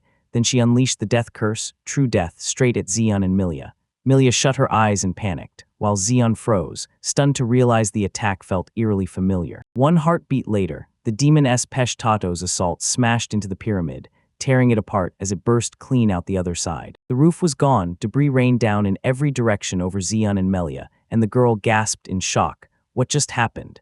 Melia turned to Xian with worry on her face and shouted his name, because something had changed in him. He let out a heavy sigh, and then his hand turned pitch black, like something evil took control. Melia leaned in with worry and asked the boy what was wrong with his hand, but Xian waved it off. "Don't worry, everything's fine." Then he stared straight ahead, face going serious, and clenched his fist like, "All right, it's time to start." She kept staring at his blackened hand, convinced he was lying, because last time, not even a scratch clung to him. Zan stared at the demoness and said he liked her. Then he straight up confirmed her vow to destroy the world wasn't a lie. He flashed a grin at Pestito, and the demoness replied, admitting he'd truly caught her off guard. The demon swore her hit was meant to erase him from the ground, because she didn't care who he was at all. Then the guy laughed right back. He shut his eyes with a grin, thrilled, because getting a title was all he cared about. Zion shot back with total confidence, saying he's ranked 5th in the hero charts, and then he introduced himself like, "I'm Zion, One Punch Ishtar." Zion jabbed a finger at himself, grinned sharp as he whispered, and made the demon S remember his name. Then Peshtello swung the talk to the 5th spot, asking who they'd really picked there, because were they seriously calling those seats fools for the distribution? The demon snapped that he wasn't weak, she'd remember him forever, then stared him down and offered, "Come on, let's keep fighting." Meanwhile, Paradarkness and Mr. Hufter battled the monster head-on, but the demoness smirked and told that guy to forget his comrades, because her servant couldn't be broken. The demon-faced Pastito swore he'd never be beaten, while she snapped that this wouldn't be a fair fight at all, just kids getting crushed. Zion rubbed his head, blurted an apology for interrupting her, then jabbed at the window and declared that her honored servant was moments from being finished. The boy's words hit the demoness like a lightning bolt. She jolted, mouth gaping in pure shock, while Mr. Hofter said he finally understood everything. Then he lifted a hand toward Sister Noelle and Paradarkness. With that grin still on his face, the hero whipped around to the boys, told them to get out of the way, and shoved them back with one firm hand. Xian lifted his scorched hand and admitted, wide-eyed, that he was shocked too, because humans were way stronger than anyone would ever guess. He clenched his fists tight and snapped that he still hadn't truly figured out what it meant to be human. Then he stared off like, "Time will reveal it all," and finally asked, "So I'm right?" Right then, his hand, black as ink, snapped back to normal, and the boy grinned as he beckoned the demoness to come to him, offering to finish what they started, shocking Pestetto to her core. She was stunned by what had just happened, completely baffled by what was wrong with them.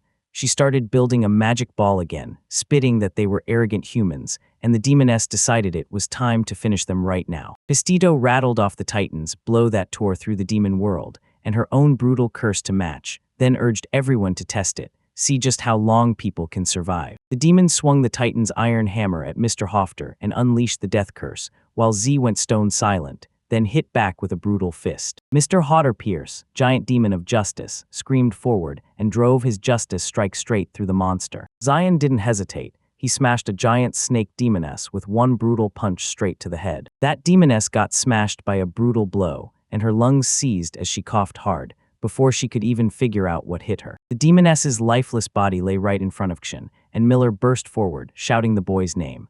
With a bright, joyful grin, she insisted she was so relieved because he was okay. Pestetto just stayed nearby, silent as stone. Kshin stared down the demoness he'd knocked out, then shot her a warm smile, offered his hand, and told her she was strong. So strong it almost made the guy fall head over heels, until he burst into laughter and admitted he was only joking, saying she was still way too far from the Demon King. Pestetto squeezed out her last ounce of strength and begged the boy to tell her what he needed to say, while Zion stood before her, thinking that if they'd crossed paths 1,000 years ago, nothing would have turned out the way it did. From the half-ruined pyramid, a girl's terrified cry tore through the air, shouting Zion's name. Then she fired off questions at the guy, buzzing with the shock of what just happened.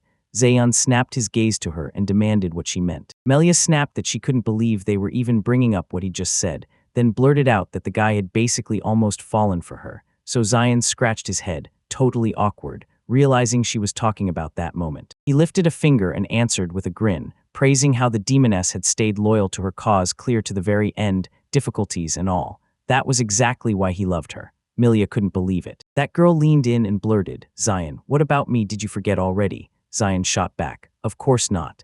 And Melia watched, hanging on every word as Zion praised her and said she had a massive number of advantages. Kshin admitted he liked Melia too, and the moment the words hit, her eyes went wide. Then her whole face flared with an instant, blazing embarrassment. She shrieked and clutched her red face, and Zayn grinned to himself. He'd always dreamed of getting a subordinate like her. Then, out of nowhere, someone called out that the guys looked like they were done. The remaining heroes closed in on Zion, and Zion spun toward them as Mr. Hoofter beamed, happily praising the guys for their victory. Kshin snapped back that yeah, it was true, and right then, it felt like they'd fully won. Then, out of nowhere, Kshin's mind caught on something. He couldn't believe Mr. Hofter had really crushed a titan with nothing but his bare hands.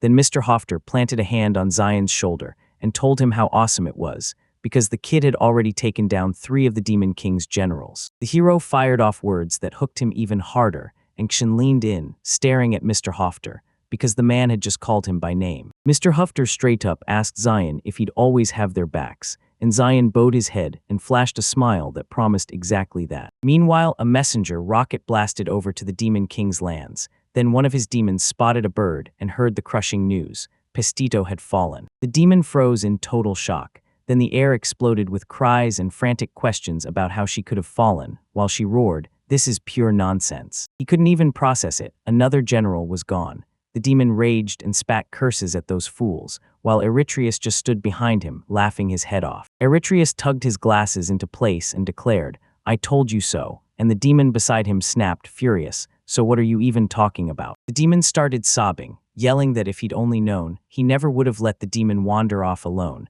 Then he wailed for his beloved cat. Goblin Eritor stared at him, totally convinced everything was perfectly clear. The demon locked eyes with Eritreus and demanded he follow, and the goblin fumbled with his glasses as he shot.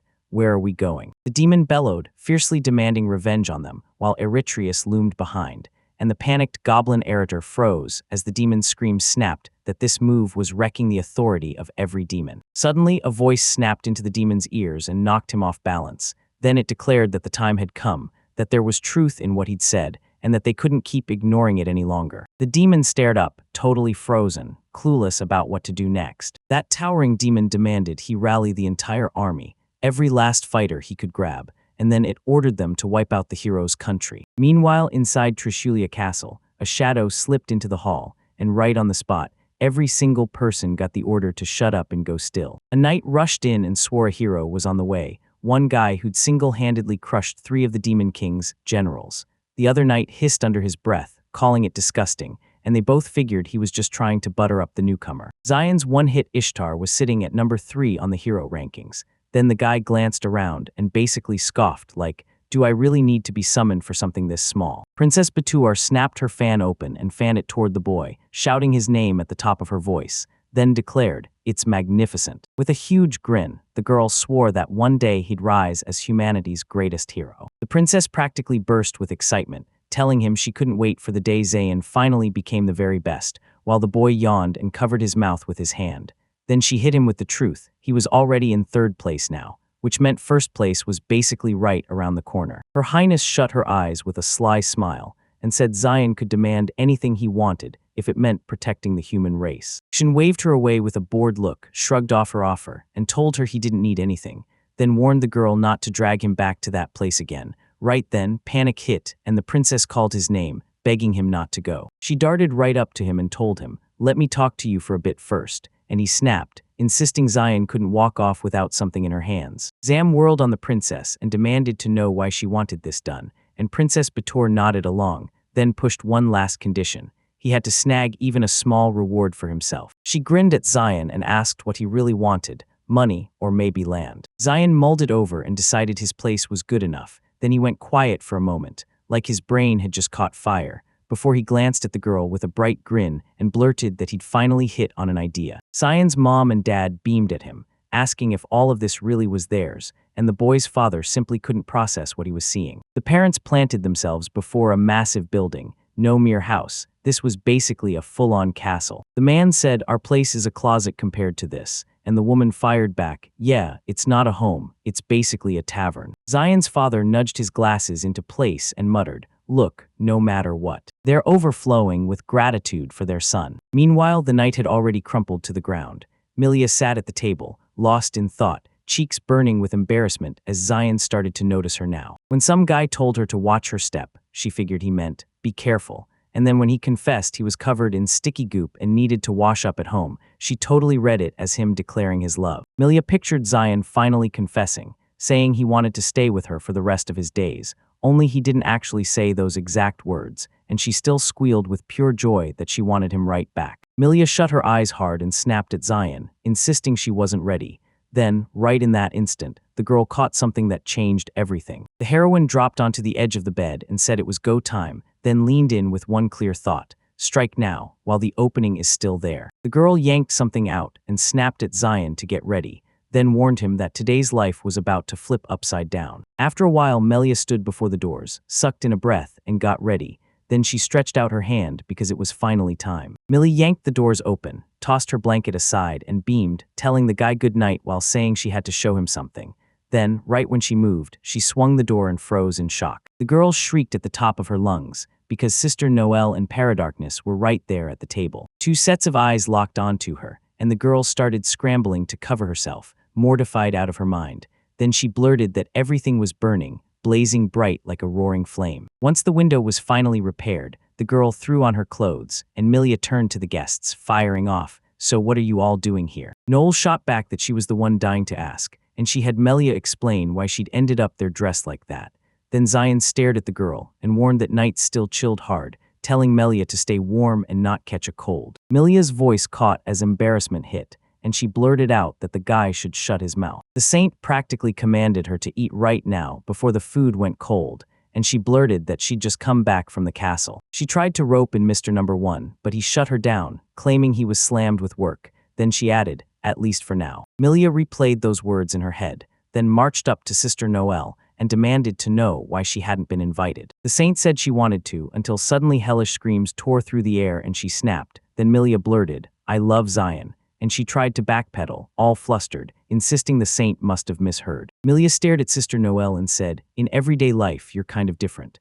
Sister Noelle burst out laughing and shot back, "Yeah, I'm just drunk, and all the devils are crawling out of me." Sister Noelle sipped her drink and told them to drop it, then urged everyone to remember how Mr. and Z tore into each other. The girl said it was her very first time seeing Mr. fight, and then she basically declared, with zero room for debate, that he proved he was the real deal, a hero through and through. The saint stared into her drink and said the Pistato was no weakling at all.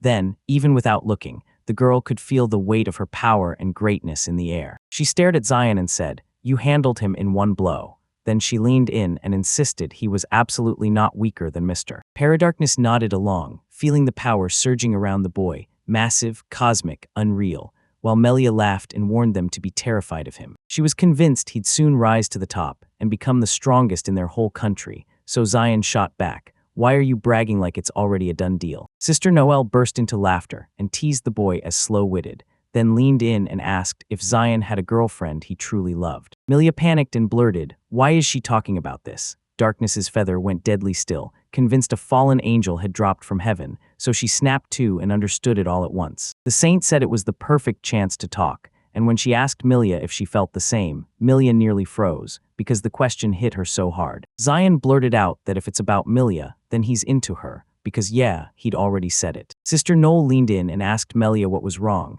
Zion went into full panic and blamed the vegetables he'd handed her, and Paradarkness snapped that their knowledge was still trapped out in space, so they were just stupid. After a while, the guy gets met right at the room's entrance, and they dive into a long, intense conversation. Night was creeping in, and Sister Noelle with Perrault started packing to head back. The sober girls beamed at them and waved them off, and she told them how deeply grateful she was for the time they'd shared.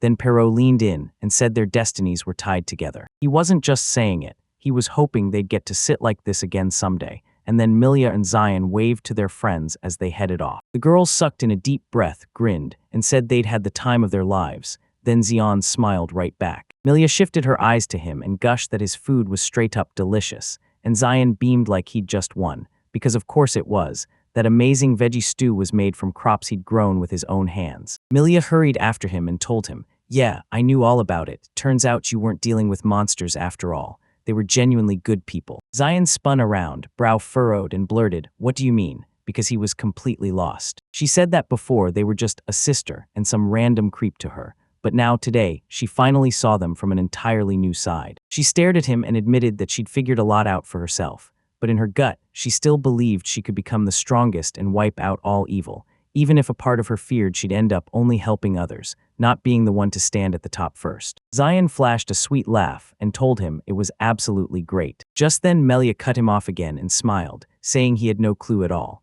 And it all came down to incredible people like Zion himself, or Mr. Z pressed on the side and aimed straight at Melia's nose, warning her to watch her mouth, or she'd bleed again, and Melia shot back in furious rage that she already knew. She blushed hard, fisted her hand in anger, then admitted she was really just trying to praise him. Zion laughed and hurriedly apologized. Melia let out a sharp sigh and snapped that Zion was unbelievably rude.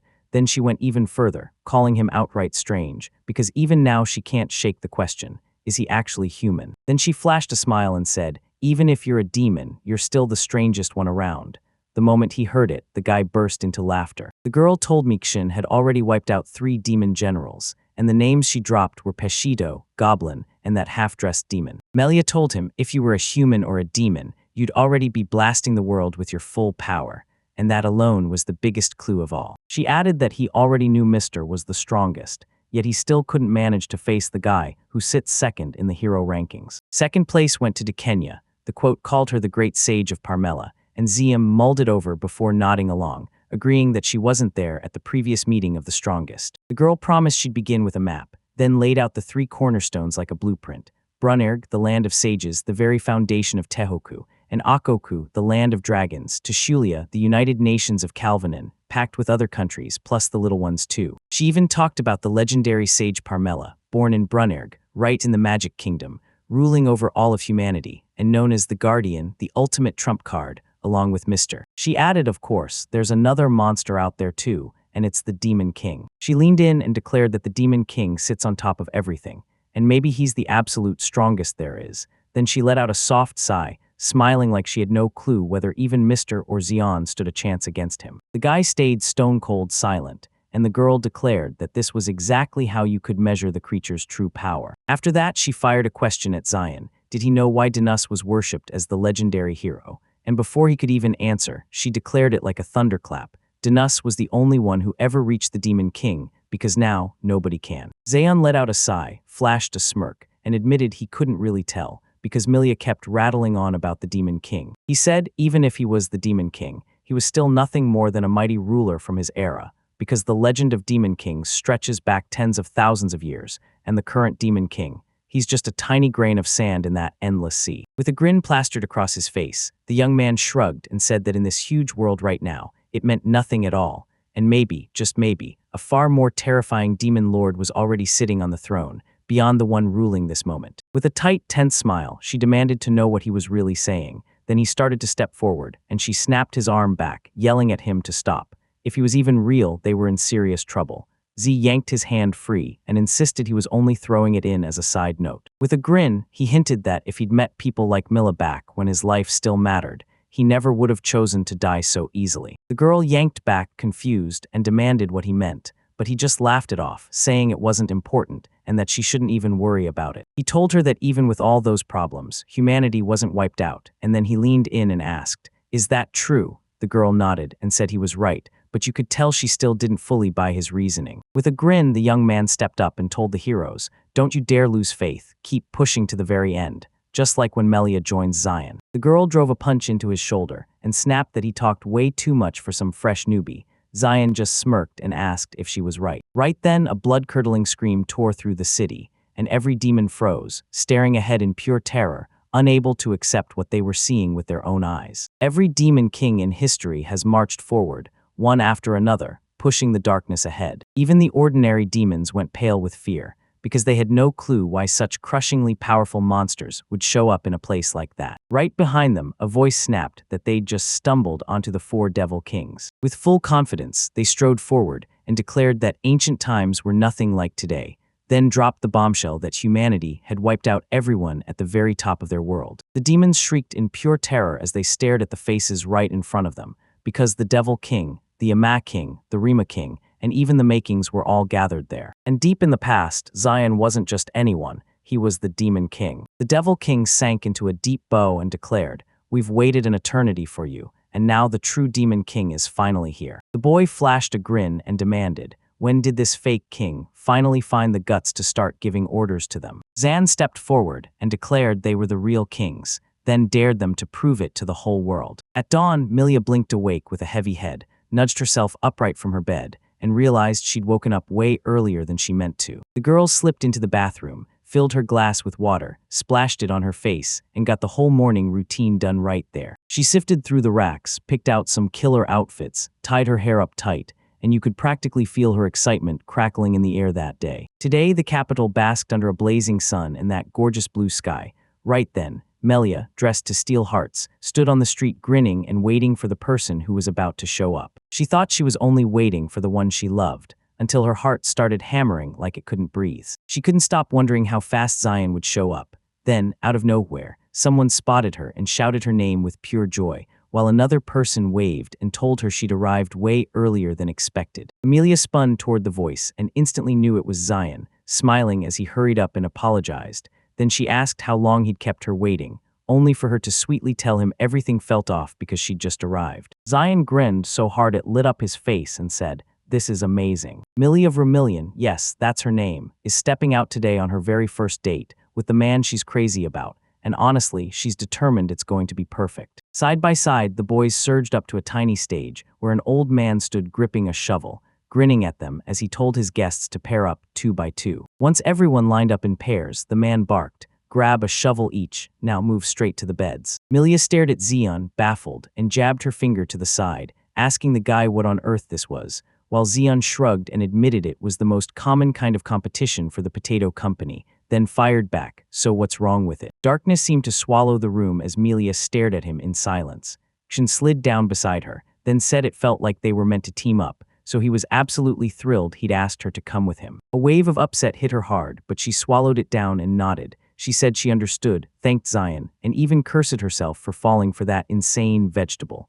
Then Zion handed her the shovel. She stared him down and demanded, "What's so special about it? It's just a little village thing, fun, right?" Kshin blinked hard, truly stunned, and shot back, "Wait, what are you even talking about?" Then he pressed, "You're telling me you really don't know anything about the potato company competition." He said these battles unite the best sweet potato farmers, bringing them all together to clash in the final showdown. Real heavy hitters run production here, so weak farmers with barely any potato power don't even dare show up. She just stared, utterly lost, and demanded what that potato power even means. Suddenly, a nasty burst of laughter ripped through the air, and Milia snapped her head toward it, fuming, because someone was openly cracking jokes about how this idiot actually dragged a girl in here. Two towering guys were barking orders, yelling that this competition wasn't some easy game, and that the clueless newbies should quit acting tough and just go sit in the cafe with their parfaits. Milio seethed at it while Zayan just stared in silence. Then, right nearby, someone's foot hit the ground, and after they inspected the soil, they muttered that the capital's sweet potato-digging standards,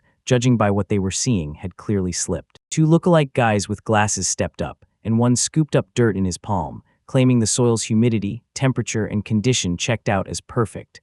Then his brother did the math and snapped that their odds of winning were 100%. Shin stared at them, stunned with awe, and then dropped, because he'd never laid eyes on potatoes with power that insane before. The boy crumpled to his knees and begged Milia to be careful, because this wasn't some simple thing. It looked harmless, but it was.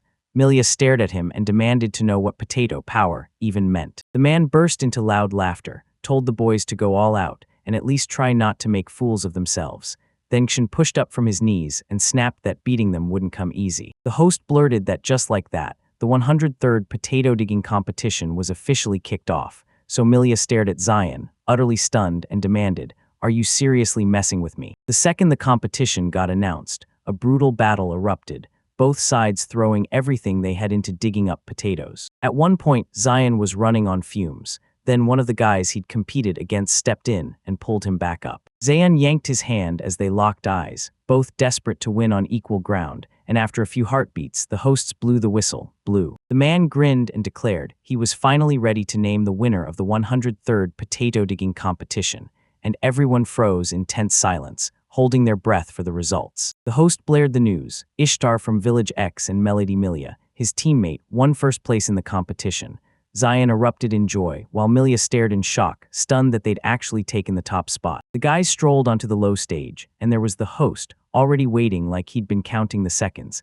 Zayan wore pride on his face, but Milia couldn't stop staring, still stunned. With a grin, the man announced that as their prize, Zayan and Milia would get the trophy they've earned, and a golden CDM quote to seal the win. Shin stared at it like it was magic, grinned, and declared that only the winner gets to touch it, then lit up with pure joy over that legendary sweet potato. He was basically boasting that with him, they could crank his artificial selection to a whole new level, so Milia sighed, and realized the guy was practically vibrating with joy. She told herself it wasn't a big deal, sure, it cost her her day off. Then she wiped away the little bit of dirt that still clung to her, and just like that, Zayan suddenly shouted her name. When she spun around to face him, he admitted it had been a brutal fight, and straight up said he never could have pulled it off by himself.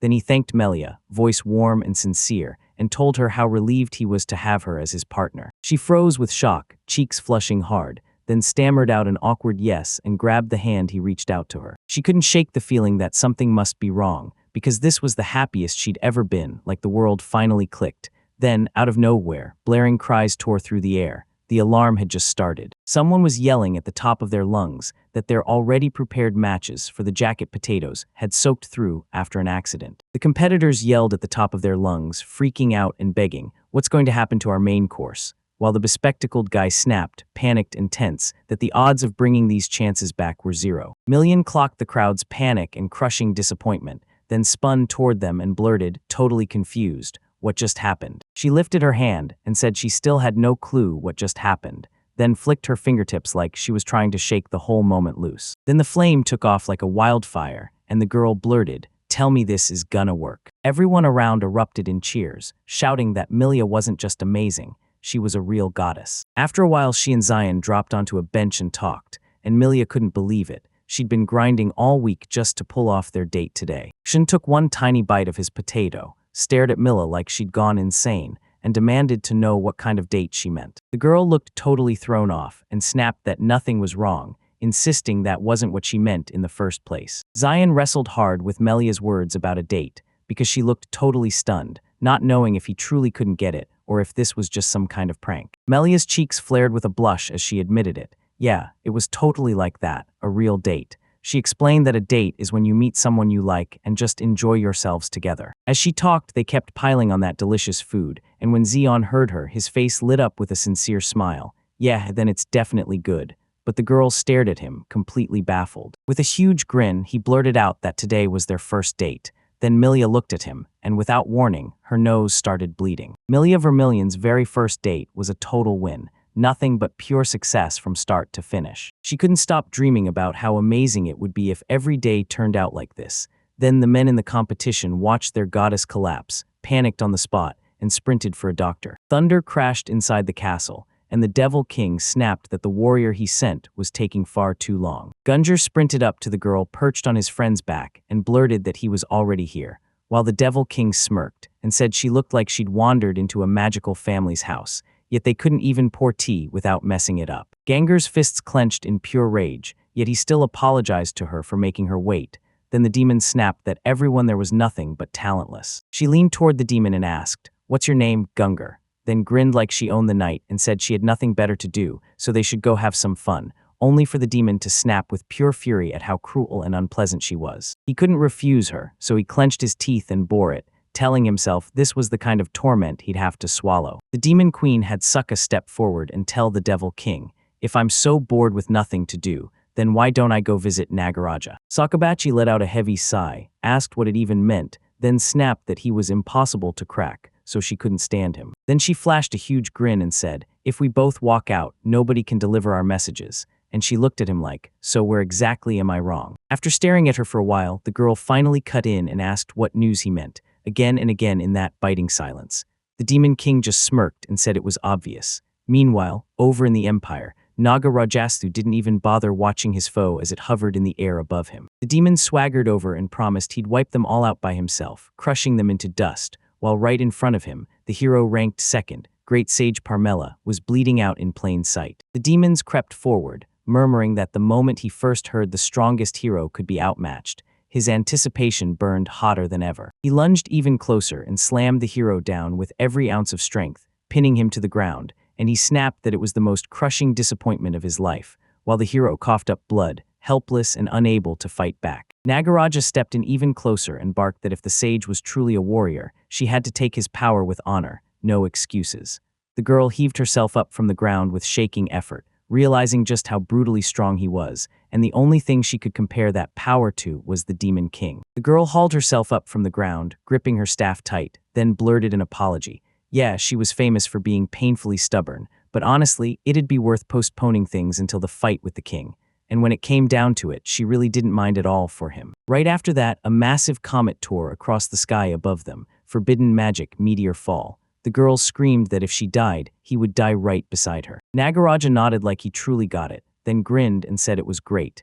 Yet his reasons burned just as hot, because he clenched his fist and swore he wasn't backing down or taking a word back. Right after the demon snatched up his gear, he grabbed the magic sword first, then the holy blade, then the heavenly sword, and finished with the divine sword. The demon thrust both forearms up, weapons blazing, and vowed that all those swords would fuse into one unstoppable, invincible blade. Right after that, he whipped his arms wide and unleashed the Nagaraja technique, Mayrain Meteor Slash. The sage's insane strike shattered into 100 tiny pieces in the blink of an eye, and she just stood there, silent and helpless, unable to get a word out, while he calmly said, "I already told you this," then dropped his sword, sounding brutally disappointed in the fight. The girl barely managed a quick glance before, in the blink of an eye, her head dropped from her shoulders, and her life vanished from her body. A demon yanked her head up by the hair and spat that he'd only dirtied his hands for nothing, then stared, wondering if this was the hero everyone said was the second strongest, while clocking that the locals' power had dropped way too low. Nagaraja decided there was no reason to linger, so he ordered them to tear this world apart first,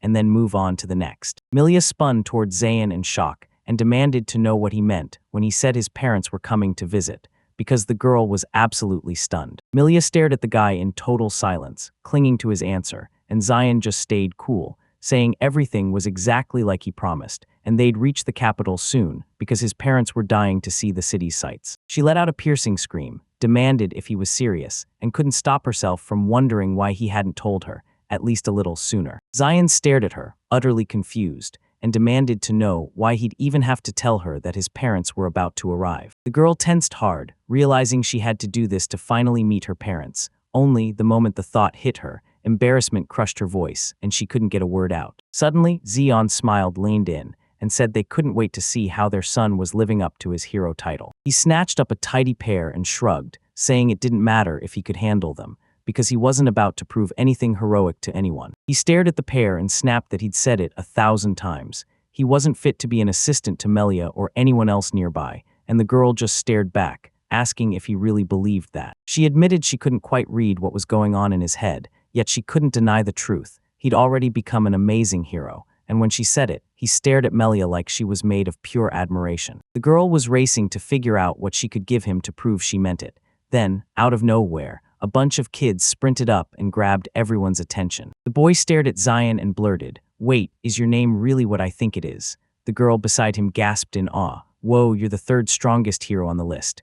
And all the kids looked like they might collapse from nerves. The boy stared at them, leaned in close, and blurted out, "Everything's just like that, I'm Zion." The moment the kids heard it, joy exploded in their faces as they shot looks at each other. Seeing the real Z standing right there, they lit up with pure excitement. The boy blurted out that he admired him so much. His little sister backed him up, and the girl beside them nodded right along, shaking her head in agreement. Melia beamed at the happy kids, then asked, "Why aren't you shaking the hand of the third most powerful hero?" The boy stared at the hand Zion cautiously offered him, stunned, because just moments ago that same hand had gripped a weapon.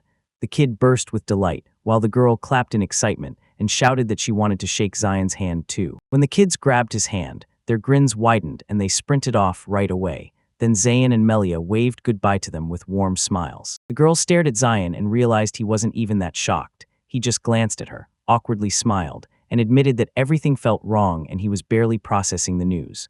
Since it was the first time anyone had ever said something like this to him, she couldn't believe it and pressed him to confirm whether it was really true. Zeron stared at his own hand, as Melia raved about how everyone loved heroes with power like his. Right then, Zayn's mind flashed back to the day he sat on the Demon King's throne, and beside him, Zabel snapped that his master needed more than just admiration. The demon described how Zehan's power hit them like lightning, filling them with real awe, and backing it up with deep, earned respect. He snapped that all of this happened because no one could ever fill the Demon Lord's place, and Zion just sat there, listening in total silence. Right then, that praise hit him like a warm wave, and it flattered him hard. Melia snapped her hands and shouted that they had to get ready for the arrival of his honored parents, and though he was totally thrown off for a second, he nodded and agreed fast. Milius gushed, saying that since she'd be his future daughter-in-law, she only had one shot to nail the perfect first impression. Yet Zion just stared at her, utterly confused, because he couldn't make sense of why she was calling herself his daughter-in-law. The girl fully gave in to her fantasies. Then out of nowhere, a strange voice blared that the guys were here. Zion and Melia snapped their heads toward the shouting. Then Sister Noel and Pero's darkness slid up, tense as hell, and the girl blurted to the boys that they were in big trouble. Sister Noel bent over, gasping for breath, while Melia asked, shaking with nerves, what was wrong, because both of them looked absolutely wrecked.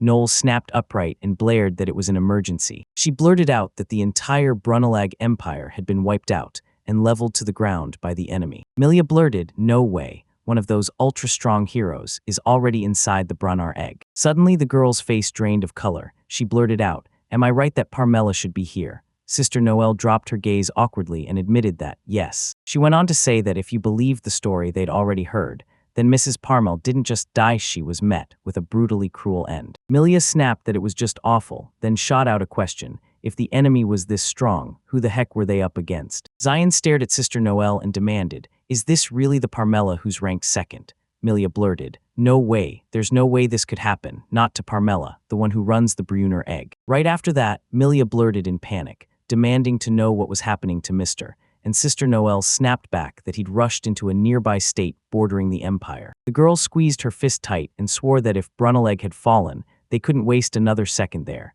Then Melia spun around and snapped Zion's name the instant she turned. She snapped that they needed to gear up for battle, right now, and Zayon stared straight at the sky, refusing her cold words with a hard, unshakable stare. Melia shot him a confused stare, demanding to know what he meant and how he could possibly refuse, while everyone else was already craning their necks to the sky. Melia glanced up too, because Z blurted that they already had plans for right here, right now. Light crackled across the air, darkening fast as if night was swallowing the sky, until a flying object silhouette finally cut over the city, and everyone below erupted in panic, screaming, "What is that?" Melia was just as stunned as everyone else. she couldn't even wrap her head around how that thing showed up out of nowhere. On that massive ship, a demon roared with laughter, claiming everything was perfect. Then he barked that everyone should stare hard, because he was about to unveil his most precious invention. Eritor Goblin was the fourth demon general, and when he locked in his focus, he roared that this was the perfect disguise to slip behind enemy lines. Then he jabbed at Gungar, who was grinding the pedals with everything he had, only for the demon to boast that they also had a one-of-a-kind, high-performance magical device on board, and he couldn't stop gushing about how absolutely wonderful it was. Gungar's forehead dripped as he frantically tried to understand how he even landed this job, while the Eritor Goblin beamed wide and bragged that this was an incredible, simply amazing project. Suddenly a voice snapped through the air, telling these guys, turns out they could actually help them, not just stand around, and Tsukubachi spun his head with intense curiosity. The Demon Queen grinned and ordered them to wipe out this world. Yeah, it wasn't the greatest, but move on fast to the next one.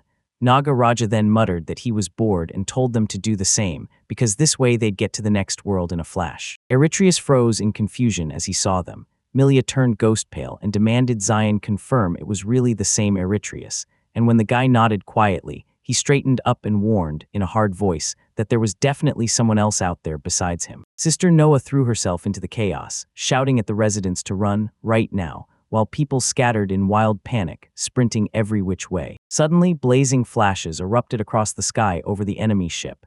Then they snapped into view as two demons, tearing down toward the ground at full speed. They slammed down onto the ground, smashing through the tiles as they landed, and Zayon, Melia, Noel, and Paradarkness stared in stunned disbelief at the chaos unfolding right in front of them. Two towering demons burst out of the dust cloud from the blast, and the girl snapped that they were already right there, her dear and her barely their heroes. The Demon King of Menace, the divine sword Nagaraja, warned her, "Stop mocking your enemies, it doesn't suit you one bit," and the Demon Queen of Evil, the drunkard Tsukubachi, shot back, "Then don't take everything so seriously." The girl licked her finger, said, "These tiny little enemies can't even handle a hit with half my power." Right then, the boys felt a real, gut-deep terror pouring off the enemy bodies, and Milia's mind raced. What kind of bloodthirsty aura was leaking from these monsters? The girl went deathly pale the second she realized they really could kill them, and then Zion snapped, hard, telling Milia to back up a little farther. He said, ice cold, that these two losers were terrifyingly close in power to the Demon King. When Zion started talking about the Demon Kings, Milia totally froze, then shot back, "Wait, is he really calling them losers?" Tsukubachi let out a breath, then grinned and said it looked like at least one person here had a real head on their shoulders,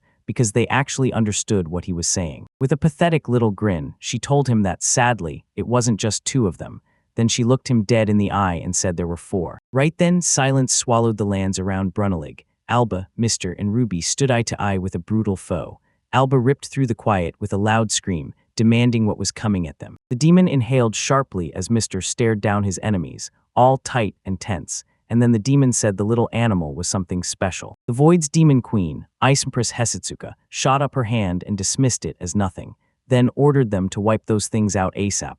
Right beside her stood the demon dragon king, the dragon treasure Rayagudra seal. She said once this battle ends, they need to race to the next world, right away. Then the demon snapped back that only the true demon lord deserves their focus, and nobody else is worth a second. Nagaraja let out a faint chuckle and told them, "All right, time to wrap up your journey through this world." He strode forward, told Tsukubachi he was handing them off to her, and pointed straight at Zion like, "I'm going for that guy over there." With all that demon's cruelty, he snarled that this man was the perfect target for his longboard swords. Right after that, he yanked out all four swords, and swore he just hoped this man could cool his thirst at least a little, while Kshin stiffened, staring at the monster with a rush of dread. Tsukubachi let out a sharp sigh, half offended, and told him she'd agree, because he was the one who brought it up in the first place. Then the girl snapped that that was exactly why she never wanted to work with him at all. Right after that, she shot her hands forward and carved a crushing, pitch-black flash into the air.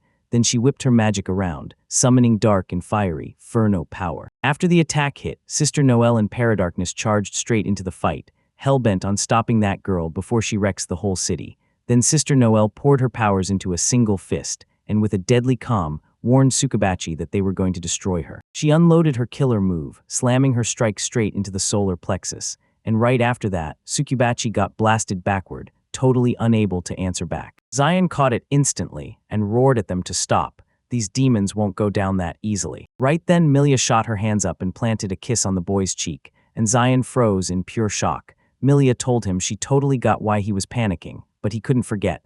They were the heroes. Shin blinked at Melia, totally thrown off. Right then, Sukabakai snatched Sister Noelle's hand and croaked, in a sickly whisper, how sorry she was. Noelle went rigid with horror when her strike landed, and got zero reaction. The demon just stood there untouched, perfectly fine, and that shock hit her like a punch. Sukabachi yanked Sister Noelle off the ground, grinned in her face, and said she couldn't be beaten by magic or by plain old punches thrown head-on. Suddenly, the Demon King's gaze snapped to the side. There was Amelia, storming forward with a flaming sword blazing in her hands, determined to drag this demon away from Zion for even a moment. Amelia snapped into action and drove a strike straight through matter itself, her special super move. The girl slammed punch after punch, refusing to give Sukabachi even a second to breathe. She shoved past her and kept pushing, convinced every step was for Zion, and swore there was no way she'd ever lose this fight. She stormed forward with attack after attack, convinced that even if she crumpled and died right there, she'd still carve out enough time for Zion to smash the monster hunting him. Zion shouted Melia's name,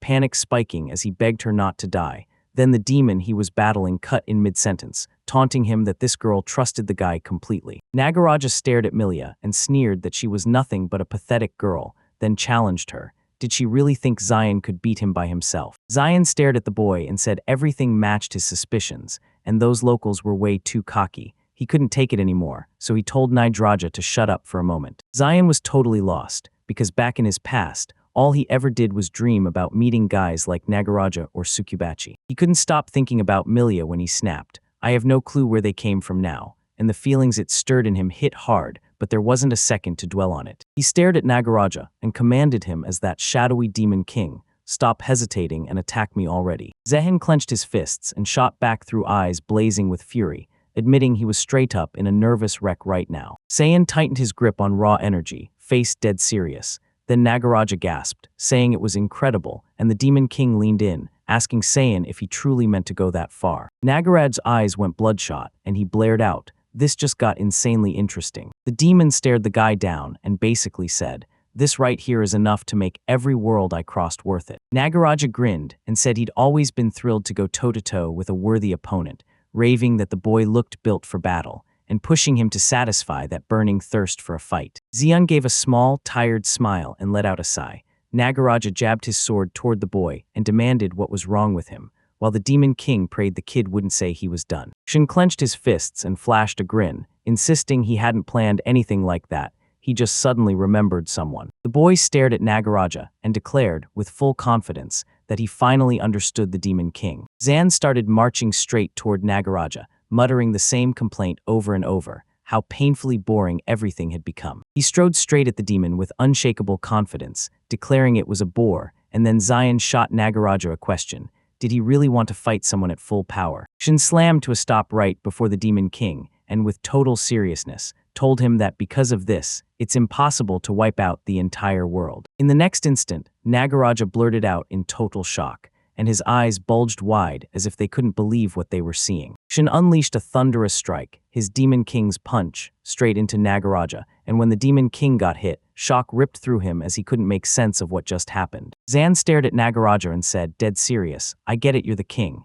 Then the boy shrugged, cold and fearless. "For me, one punch is nothing." Zion declared he'd treat the Demon King like royalty, and right after, that guy started landing hit after hit on the Demon King. The Demon King's body shattered into dust in seconds, and shock froze him mid-breath. Then that guy smirked and said, "Since you begged to fight until you dropped, you should be glad," and the next punch came flying. Zion locked eyes with Nagaraja and fired off the kind of words that made it clear he wasn't holding back. One day, Melia's peaceful village got slammed by a ruthless crew from a magical family. Then horror crashed in with shrill screams on every side, like the girl and her mother could drop dead any second, until she finally burst into the scene. The heroine, her cloak flaring, sprinting toward them with everything she had. Melia lay sprawled on the ground, badly wounded and panting for breath, while Sakabachi closed in and told her, right to her face, that even for a moment she'd left him stunned. A girl, after all. Sakabachi grinned and said the poor thing had been fighting and fighting, yet it never changed,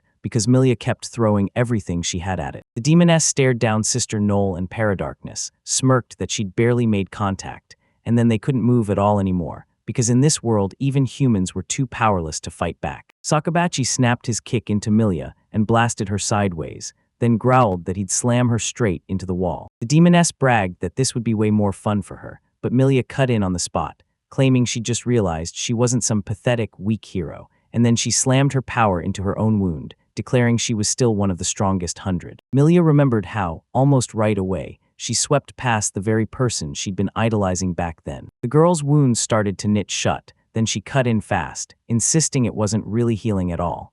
Milia pushed up to her feet and said it didn't matter one bit. Sukabachi blinked in shock, realizing the girl had been singed by those flames, so she snapped, "What are you talking about?" Melia stared down the demoness with pure resolve, snapped that she was a hero, then jabbed her finger and declared her opponent would fall, because that's exactly what the heroine meant. Sukubachi opened her mouth, caught the girl off guard, then burst into loud laughter and told her, "Don't make me laugh." She stared at Melia, standing rock solid in front of her, and demanded, "Are you serious?" The demon queen snapped her hand up and roared for the girl to lie furiously, just not too much, then taunted her as a mere human female. Sukubachi snapped, furious, demanding who Melia thought the demoness was. Then, out of nowhere, flames erupted in front of her. Melia slammed the fire dragon summoning sword into the air, and a massive blast of flame erupted instantly. That demoness, totally baffled, stared at the girl and realized she was stronger than ever. Then she licked her lips, swallowed hard, and muttered, "I'm sorry." A mysterious mark flared across the demon queen's body, and Sukubachi unleashed the magic temple's obscene breathing technique. Sukubachi, the demon queen, grinned wide, flung her arms open, and roared that she'd drink in every scrap of magical and physical damage, turning it into pure power for herself. She grinned and swore the girl was human. Then the demon queen laughed and declared she'd never be beaten, right as Milia was about to launch an attack on Sukubachi. Milia told her she had someone she loved, and the demoness was completely thrown by those words. Milia strode up to Sukubachi with total confidence and blurted that she still had a ton to talk about with him. She stared down and said she could chase a future, just like the one in her wildest dreams. Amelia's face crumpled with desperation as she blurted out, loud and clear, "I don't need it." The girl blasted Sukubachi with Milia Vermilion's divine flame, torching the demoness head-on. The demon queen couldn't believe her eyes. Again, the girl launched a fiery attack. She knew if the girl kept playing with that heat, she'd torch her own body and crumple to the ground. Milia screamed like her chest was going to burst. She was the one he praised, and in her dreams she chased that moment, sighing hard as if it could drown her. Then she shut her eyes and shouted that this world wasn't hers alone. It belonged to everyone, and at the end she swore she'd protect him. Sukubachi panicked and lunged to stop the girl, but her eyes snapped wide. She couldn't even process what she was seeing. Melia unleashed the blinding radiance of the divine fire spheres, and Sakabachi swore it was the sun. Then Melia roared, while the demoness clamped her teeth hard in fury. The demon queen snapped with fury, shouting that she wanted to know, was the girl laughing at her? Sukubachi flung her arms wide and shrieked that some human girl was pulling this off, and Milia froze in shock at the sight. She couldn't wrap her head around the fact that the demoness's own body was getting swallowed by roaring flames. The demon queen snapped with pure panic as scorching fire tore into her body. Then she let out a blood-curdling scream. Sakabachi snapped his head toward Melia and demanded if that girl truly had the power to hurt the demon queen, and Melia admitted the last time she felt this drained was back when her enemy was a demon lord. Both girls were so drained they could barely stay upright, and the demoness kept taunting, swearing she'd still crush them. She blurted out that her body was already breaking down, then stared at Melia and promised she was about to hand back all the magical power she'd been holding. Melia panted hard, knowing that smile at the reception had drained her more than she wanted to admit, and the demoness cackled like, "Yeah, the girl gets it." Sukubachi grinned, jabbed a finger at the heroine, and basically said, "You're nothing but a helpless human girl," while Melia could barely stay upright as the demon queen declared she'd never stand a chance. Out of nowhere, someone shouted that the girl wasn't alone.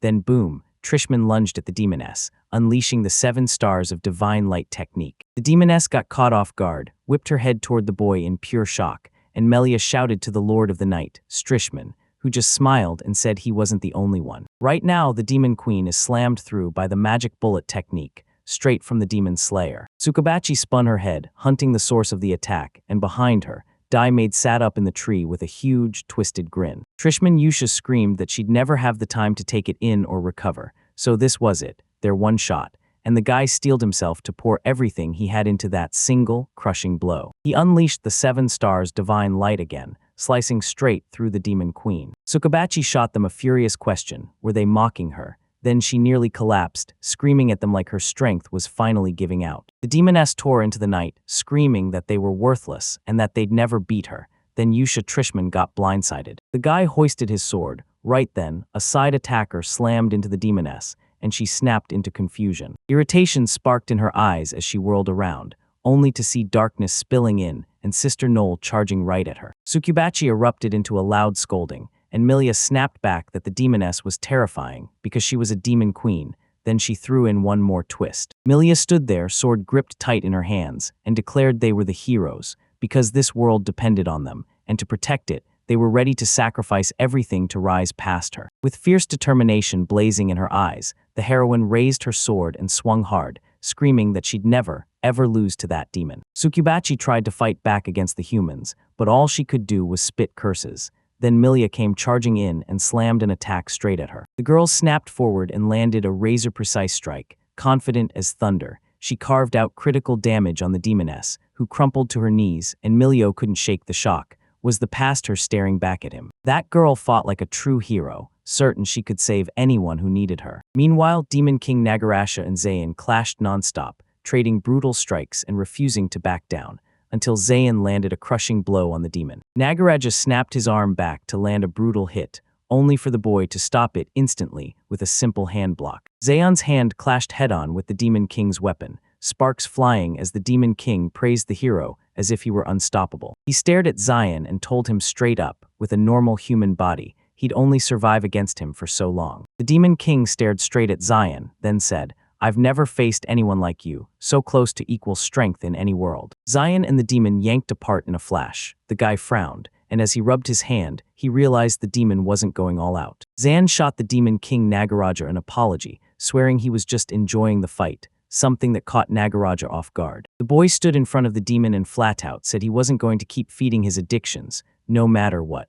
Nagaraja broke into a harsh laugh and snapped that the boy shouldn't talk like that. The demon leaned in and grilled him about what his feelings were hiding. Zayn stared back at him, locked in, listening hard. Nagaraja stared straight into Zion's eyes and said he could read everything hiding inside that boy, like a character begging to be shattered. The demon stared at the boy and snarled that his power was too wild for a human, and that Zayn was just violence given shape.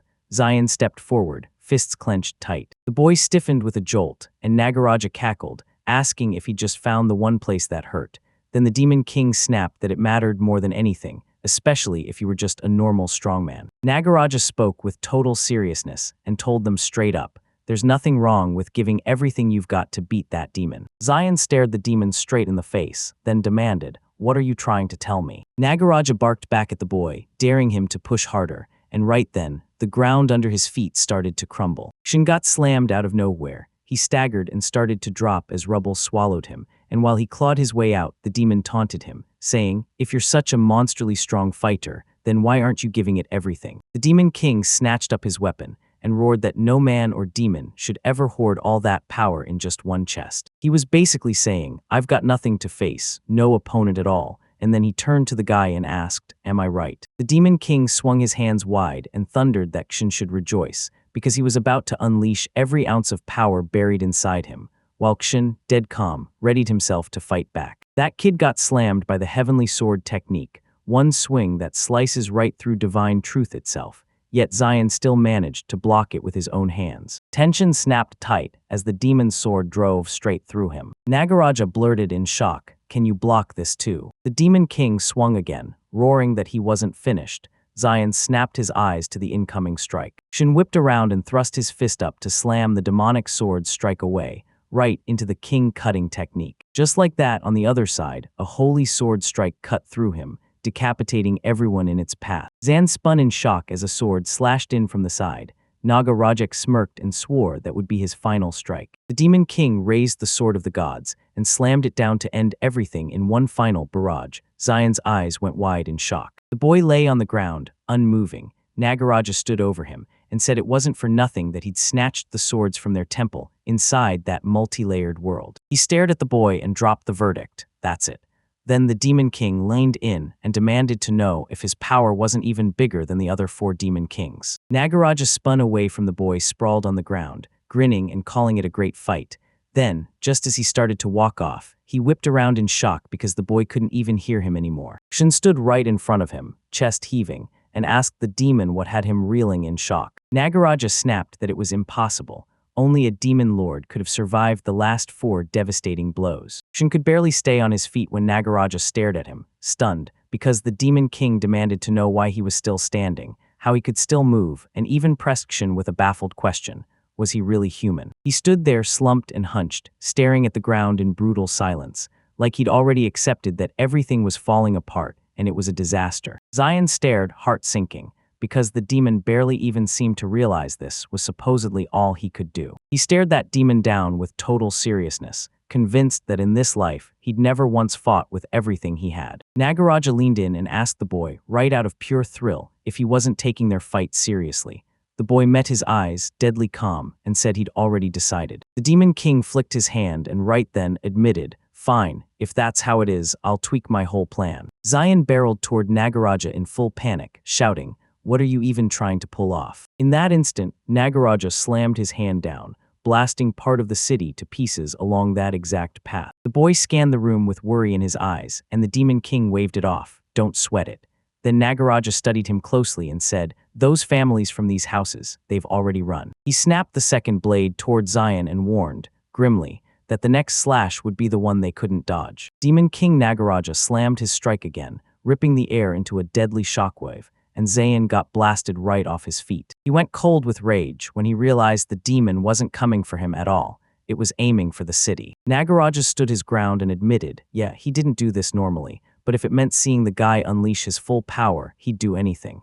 Then the demon shot a hand up, ready to strike. He smashed another chunk of the city with his blow, then shot a cruel look at the side like he knew the hero cared about those people. Sokshin snapped his eyes to where the demon was pointing. A little boy and girl cowered in the rubble, trembling so hard at what was unfolding around them. Nagaraja lunged at them, roaring that he'd unleash pure fury on these kids, then snapped at the boy, demanding, almost crazily, that he make him take everything seriously. Nagaraja lunged into view before the terrified kids, weapon blazing, but Zion tore forward and caught the hit on his own.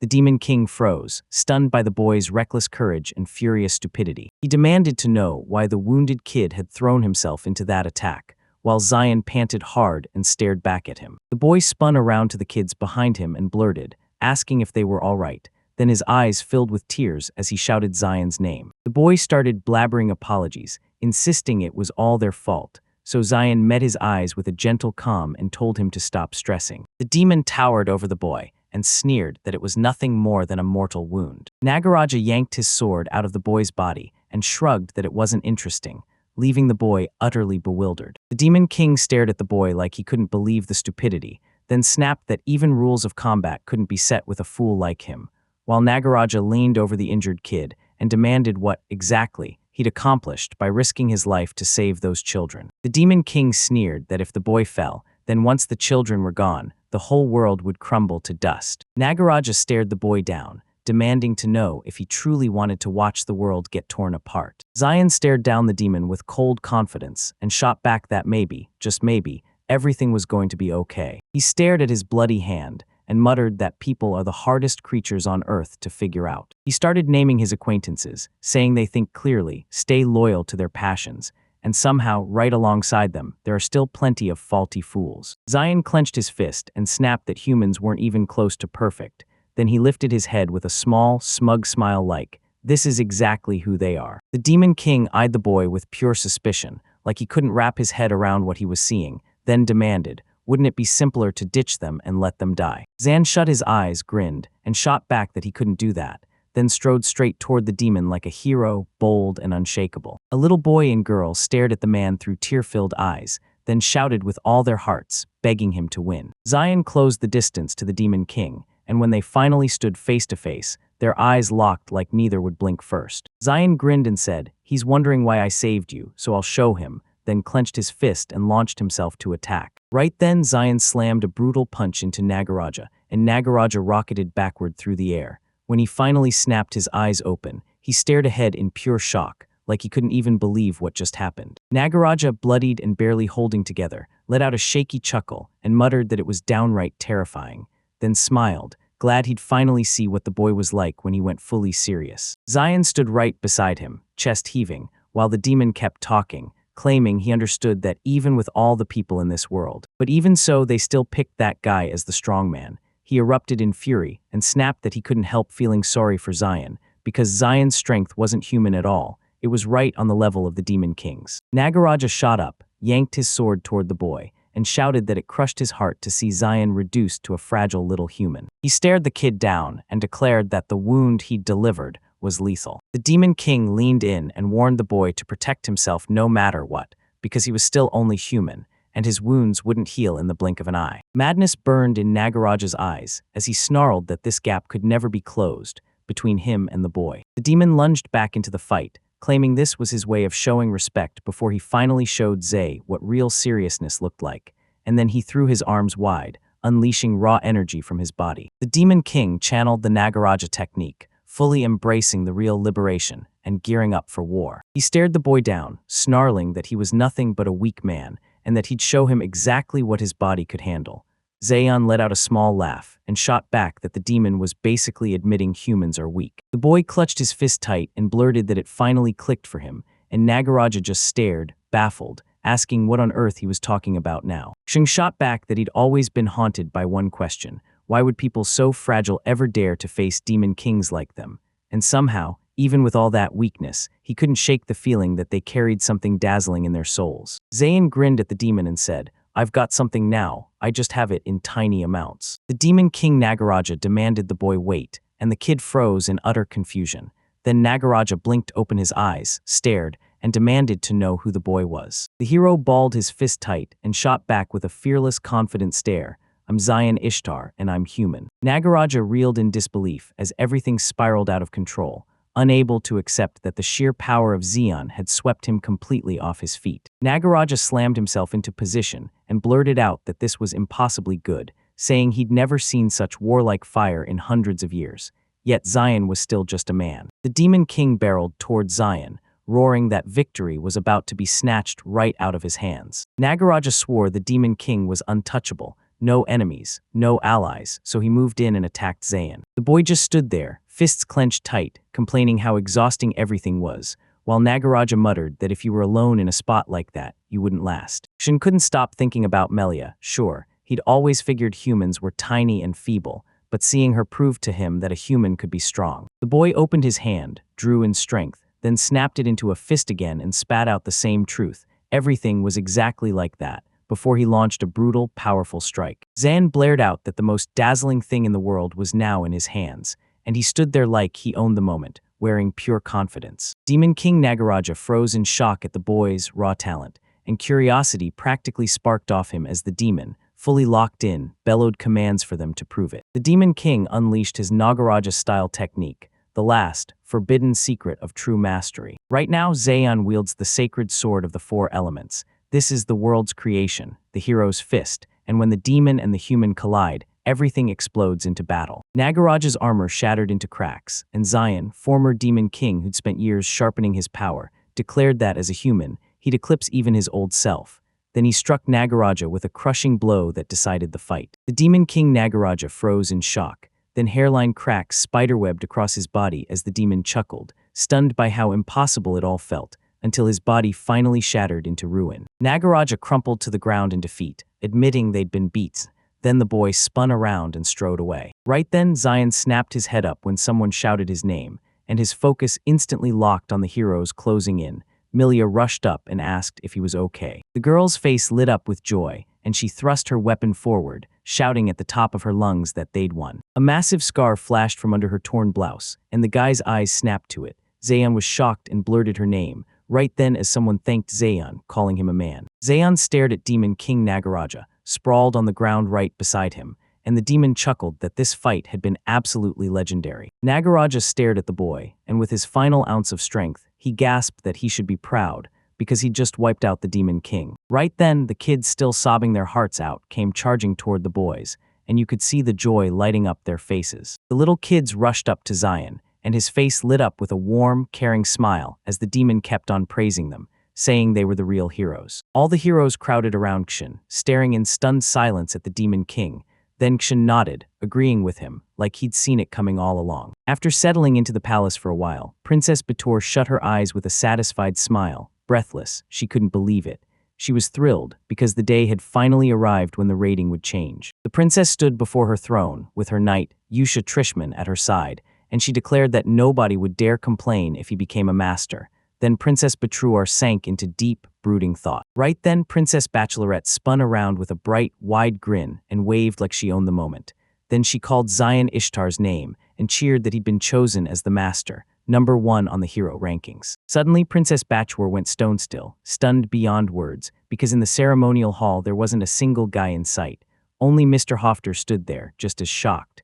With clenched fists, she blurted out whether the no-guy situation was actually real. Princess Batchwar furrowed her brow and snapped, totally baffled, that he'd only just been there. So where the heck did the guy vanish to? Yusha Trishman, standing behind her, let out an awkward laugh. Her Highness shut her eyes in pure annoyance and let out a heavy sigh, then turned away, claiming she only believed Zion was finally starting to act a bit more heroic, when the knight brushed across his face, and he awkwardly smiled. Yusha Trishman flashed a grin, reached for Princess Batuar's hand, and teased that Zayn had pulled this move before, only for Batuar to bristle, clearly annoyed. Trishman, the Holy Sword's hero, snapped that the guy was just as rude as he'd always been. Her Highness Bikuar stared at Mr. Hufter, standing alone in front of her, and demanded to know if someone truly showed up who could outshine any man, while the hero, right then and there, was already gushing with excitement to the knights. Princess Batuar beamed at the hero, laughing out loud as she leaned in and demanded, "So, what do you think you'd say about this?" Mr. Hofter clocked the girl at once, then turned his gaze on her, and the world's strongest #2 hero answered her with a calm smile like it was the most natural thing in the world. The hero snapped back to that brutal battle, recounting how it ended in a deadlock, giving the demons the exact opening they needed to slip away. With knights closing in around him, Mr. Hoofter declared that only one lone fighter could take down the Demon King. The hero threw his arms wide and challenged Princess Batruar, standing right in front of him, asking if that plan really suited the guy. She blinked, nodded in confusion, and then pressed Mr. Hofter to explain what he meant. The man clenched his fist, then flashed a smile and agreed without hesitation. He made it crystal clear, he wasn't just talking, he wanted the chance to be crowned as the strongest. Mr. Hofter sprinted up to Princess Bet. "Will you let me change my title?" And when he leaned in, she looked at him with a small, steady calm and smiled. "No, not ever." Meanwhile, Zion leaned on the balcony, shut his eyes, smiled softly, and let his mind drift into something only his. Suddenly a girl rushed up, spotted him, and blurted, beaming, that she'd finally found him, right as Zion's eyes snapped toward the commotion. The girl shouted Zion's name and demanded they talk, so Zion spun toward her, eyes narrowed with a "what's going on?" look. The #3 hero, Milia Vermilion, hero of Blazing Flames, lined in with real concern and demanded why the boy had bolted from the ceremony. Zion grinned and waved him off, claiming the weather was perfect today, like he couldn't resist showing off. The girl stared in shock at how carefree he suddenly acted. She strode up to Zion and gave him a sharp slap on the back, then blurted that the guy at least seemed a bit more responsible, like she was calling it out right on the spot. Milia locked eyes with the boy, lit up with inspiration, and shot a finger upward. Xian was the first.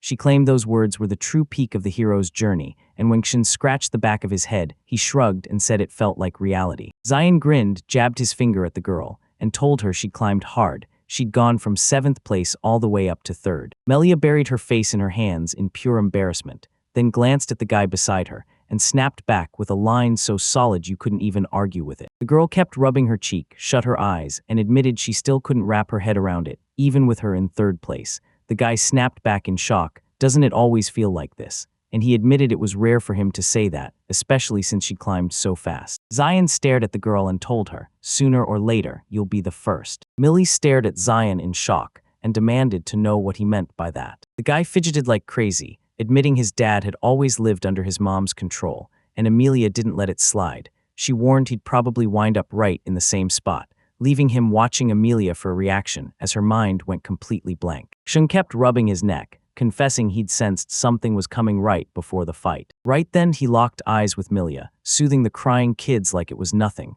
Back then he didn't get a thing, but now it hit him like a wave. The girl leaned in close and stared into the guy's face, demanding to know what he was really trying to say. Then Zion grinned and told her it was all unbelievably simple. Xian stared at Million and with a warm smile confessed he liked her, then dropped to one knee and proposed. Million looked back at him, completely enchanted. A second later, Amelia's face burst into a blush, and she shot the guy a stunned look, right as he was about to confess. It hit her all at once what had just happened, and her face flared even redder. She gave a little shake and begged Zion to say it again. The guy faced Melia and blurted out that he liked her. Then he proposed again, and Melia froze, utterly confused, asking, "Wait, who's marrying who?" Zion grinned at the girl and told her, right then and there, that she was marrying him. Then his smile stretched even wider as he confessed, "Because I love you." Melia lit up and stared at Zion with bright, happy eyes.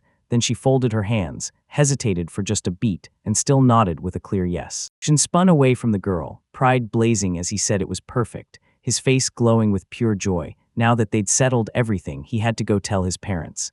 Behind him, Melia flushed red and trembled, then blurted out a sudden apology to Shin. Melia shut her eyes, tears spilling down her face, and reached out her hand toward the guy. She insisted it was impossible, for now, and the second the words left her mouth, her nose erupted in a brutal bleed as she crumpled to the ground, and Zion stared at her in stunned shock. Princess Beatos screamed at the top of her lungs as a river of blood gushed from the balcony, leaving her stunned and totally clueless. And by that day the entire castle was drenched, nosebleeds flooding every corner like a sea of crimson. A few days later in bright, sun-soaked Nanana village, a sudden scream ripped through the air like a bolt of lightning. Mother Fiona burst in, panting hard, sprinting straight to her beloved husband, Hans, while Father Zion, still elbow-deep in his garden, looked up and demanded what on earth happened and why she was rushing like that. Fiona beamed as she rushed up to her sweaty husband and shouted, telling him the second she got a letter from Zion.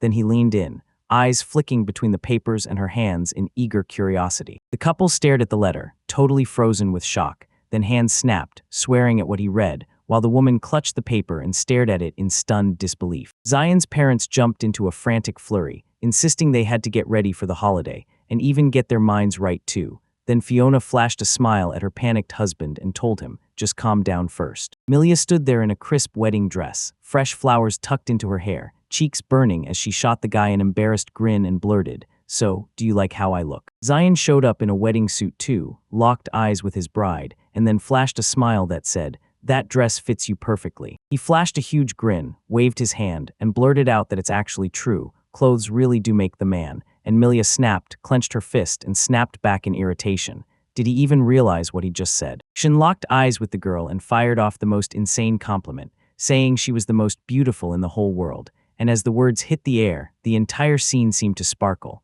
The girl froze, completely stunned. She clutched her blushing face with one hand and thrust the other toward Zion, then her whole body started shaking. Melia told the guy she was glad, but begged him to stop. The bride clamped a hand over her nose and snapped at the guy to lay off the jokes today. She swore her nose was about to bleed.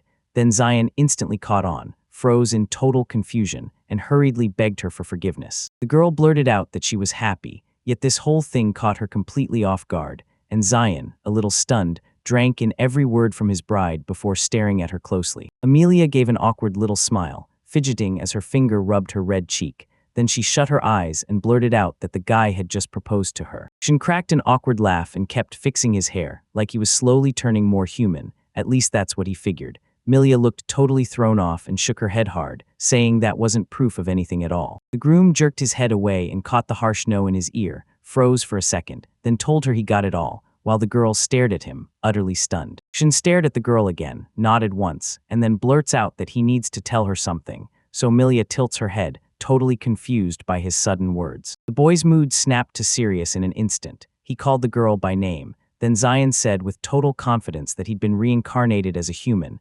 confessed what life was like as a demon lord before, flashed a grin, and asked her what she'd do if it really were true. The girl went rigid with shock, staring at the guy in stunned silence, her face still wearing pure confusion. A sharp frown flickered across her face, and she pressed her hand to her head like it hurt. Then she blurted that everything finally made sense. Melia blurted that everything suddenly clicked for her now, and Zion awkwardly scratched his head, then flashed a shy smile and shut his eyes. The girl cocked her head sideways and shot him a look of pure disgust, demanding to know if he was seriously for real. Melia, seething, jabbed her finger against the guy's forehead, and he froze like he'd been slapped, while the bright blurting demanded they never bring up stuff like that on the wedding day. Shin then scrambled to apologize, panicked and breathless. Melia blurted out that she wouldn't lift a finger, and it totally threw Zion off. He stared at the girl in front of him, completely baffled. She flashed her fiancé a warm, supportive smile and asked if he was the ruler or someone else entirely, because none of it changed a thing to her. As long as it was still him, that was all that mattered. Amelia thrust her hands forward, then clutched her fist like she meant business, and told Zion that if he ever chose to become a lord again, she'd be right there to knock every bad intention out of him. No fear, because she had his back. At that moment, Zion met the girl's gaze with warm eyes and nodded, agreeing completely, then grinned and told her she'd always have his trust. Long ago, the mightiest demon lord ruled, yet for ages, he stayed sick with loneliness, clinging desperately to one thing, staying the strongest. Milia Vermilion fixed her gaze on the boy and demanded he actually listen as she started to lay it all out. Shin caught his fiancé's words, flashed a warm smile, and nodded right at her.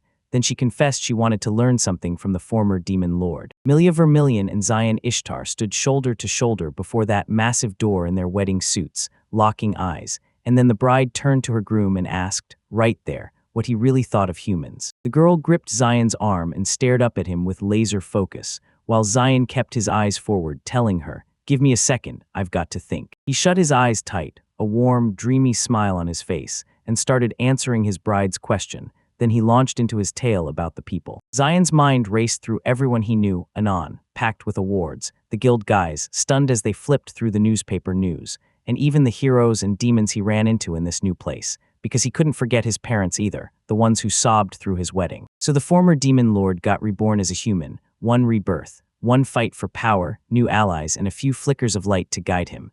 And at the wedding, the couple just looked into each other's eyes with pure warmth and careful devotion. Soon, thunder rolled through the demon castle's inner chambers. Someone was tallying up everything they'd just said. Zayan strode down the hallway, stunned by what he'd just realized. He never thought their wedding kiss would unleash a river of blood from the girl. Then Melia, cheeks burning, jabbed him with her elbow and barked at him to shut up before he kept saying it. The girl stared at him, totally baffled, and demanded, "Where are we?" Then she turned to the smiling Xian and pressed, "So what are you planning to do?" He shot his hand toward the door and pressed it gently, then turned to the girl and demanded to know what she meant. Right then, the door cracked open, and the smiling guy leaned in and said Melia would understand the moment she saw it. Right there in front of the couple, a demon sat on the throne, face for face, just like Kshin. Melia froze in shock, while Kshin leaned in, smiled, and asked the demon why right before them, it felt like only familiar faces were waiting. Melia yanked the guy's hand in full panic and begged him to hold on. She even blurted that they were like demons, and when he looked at her, he simply nodded, yes. The demon on that throne stared straight ahead at the people in front of him, stone still. Zion even said this was just another version of the world, and the guy admitted he hadn't expected it at all, because the demon had started hunting through other worlds, desperate to find someone to play with. Zion stared down the demon with a grin and said, "Honestly, I personally prefer death," then admitted he was weirdly obsessed with chasing that sweet feeling of finally banishing boredom. The demon stared at the boy and demanded, "Who are you?" Kshin shut his eyes and fired back like the name was brand new to it. "I'm Kshin Ishtar." He clenched his fist while bragging he used to be a demon lord. Yeah, he admitted it sounded a bit wild, but then he swore it anyway. He was the strongest. He stared straight into the demon before him, and without a shred of doubt, declared that he could only be called a hero.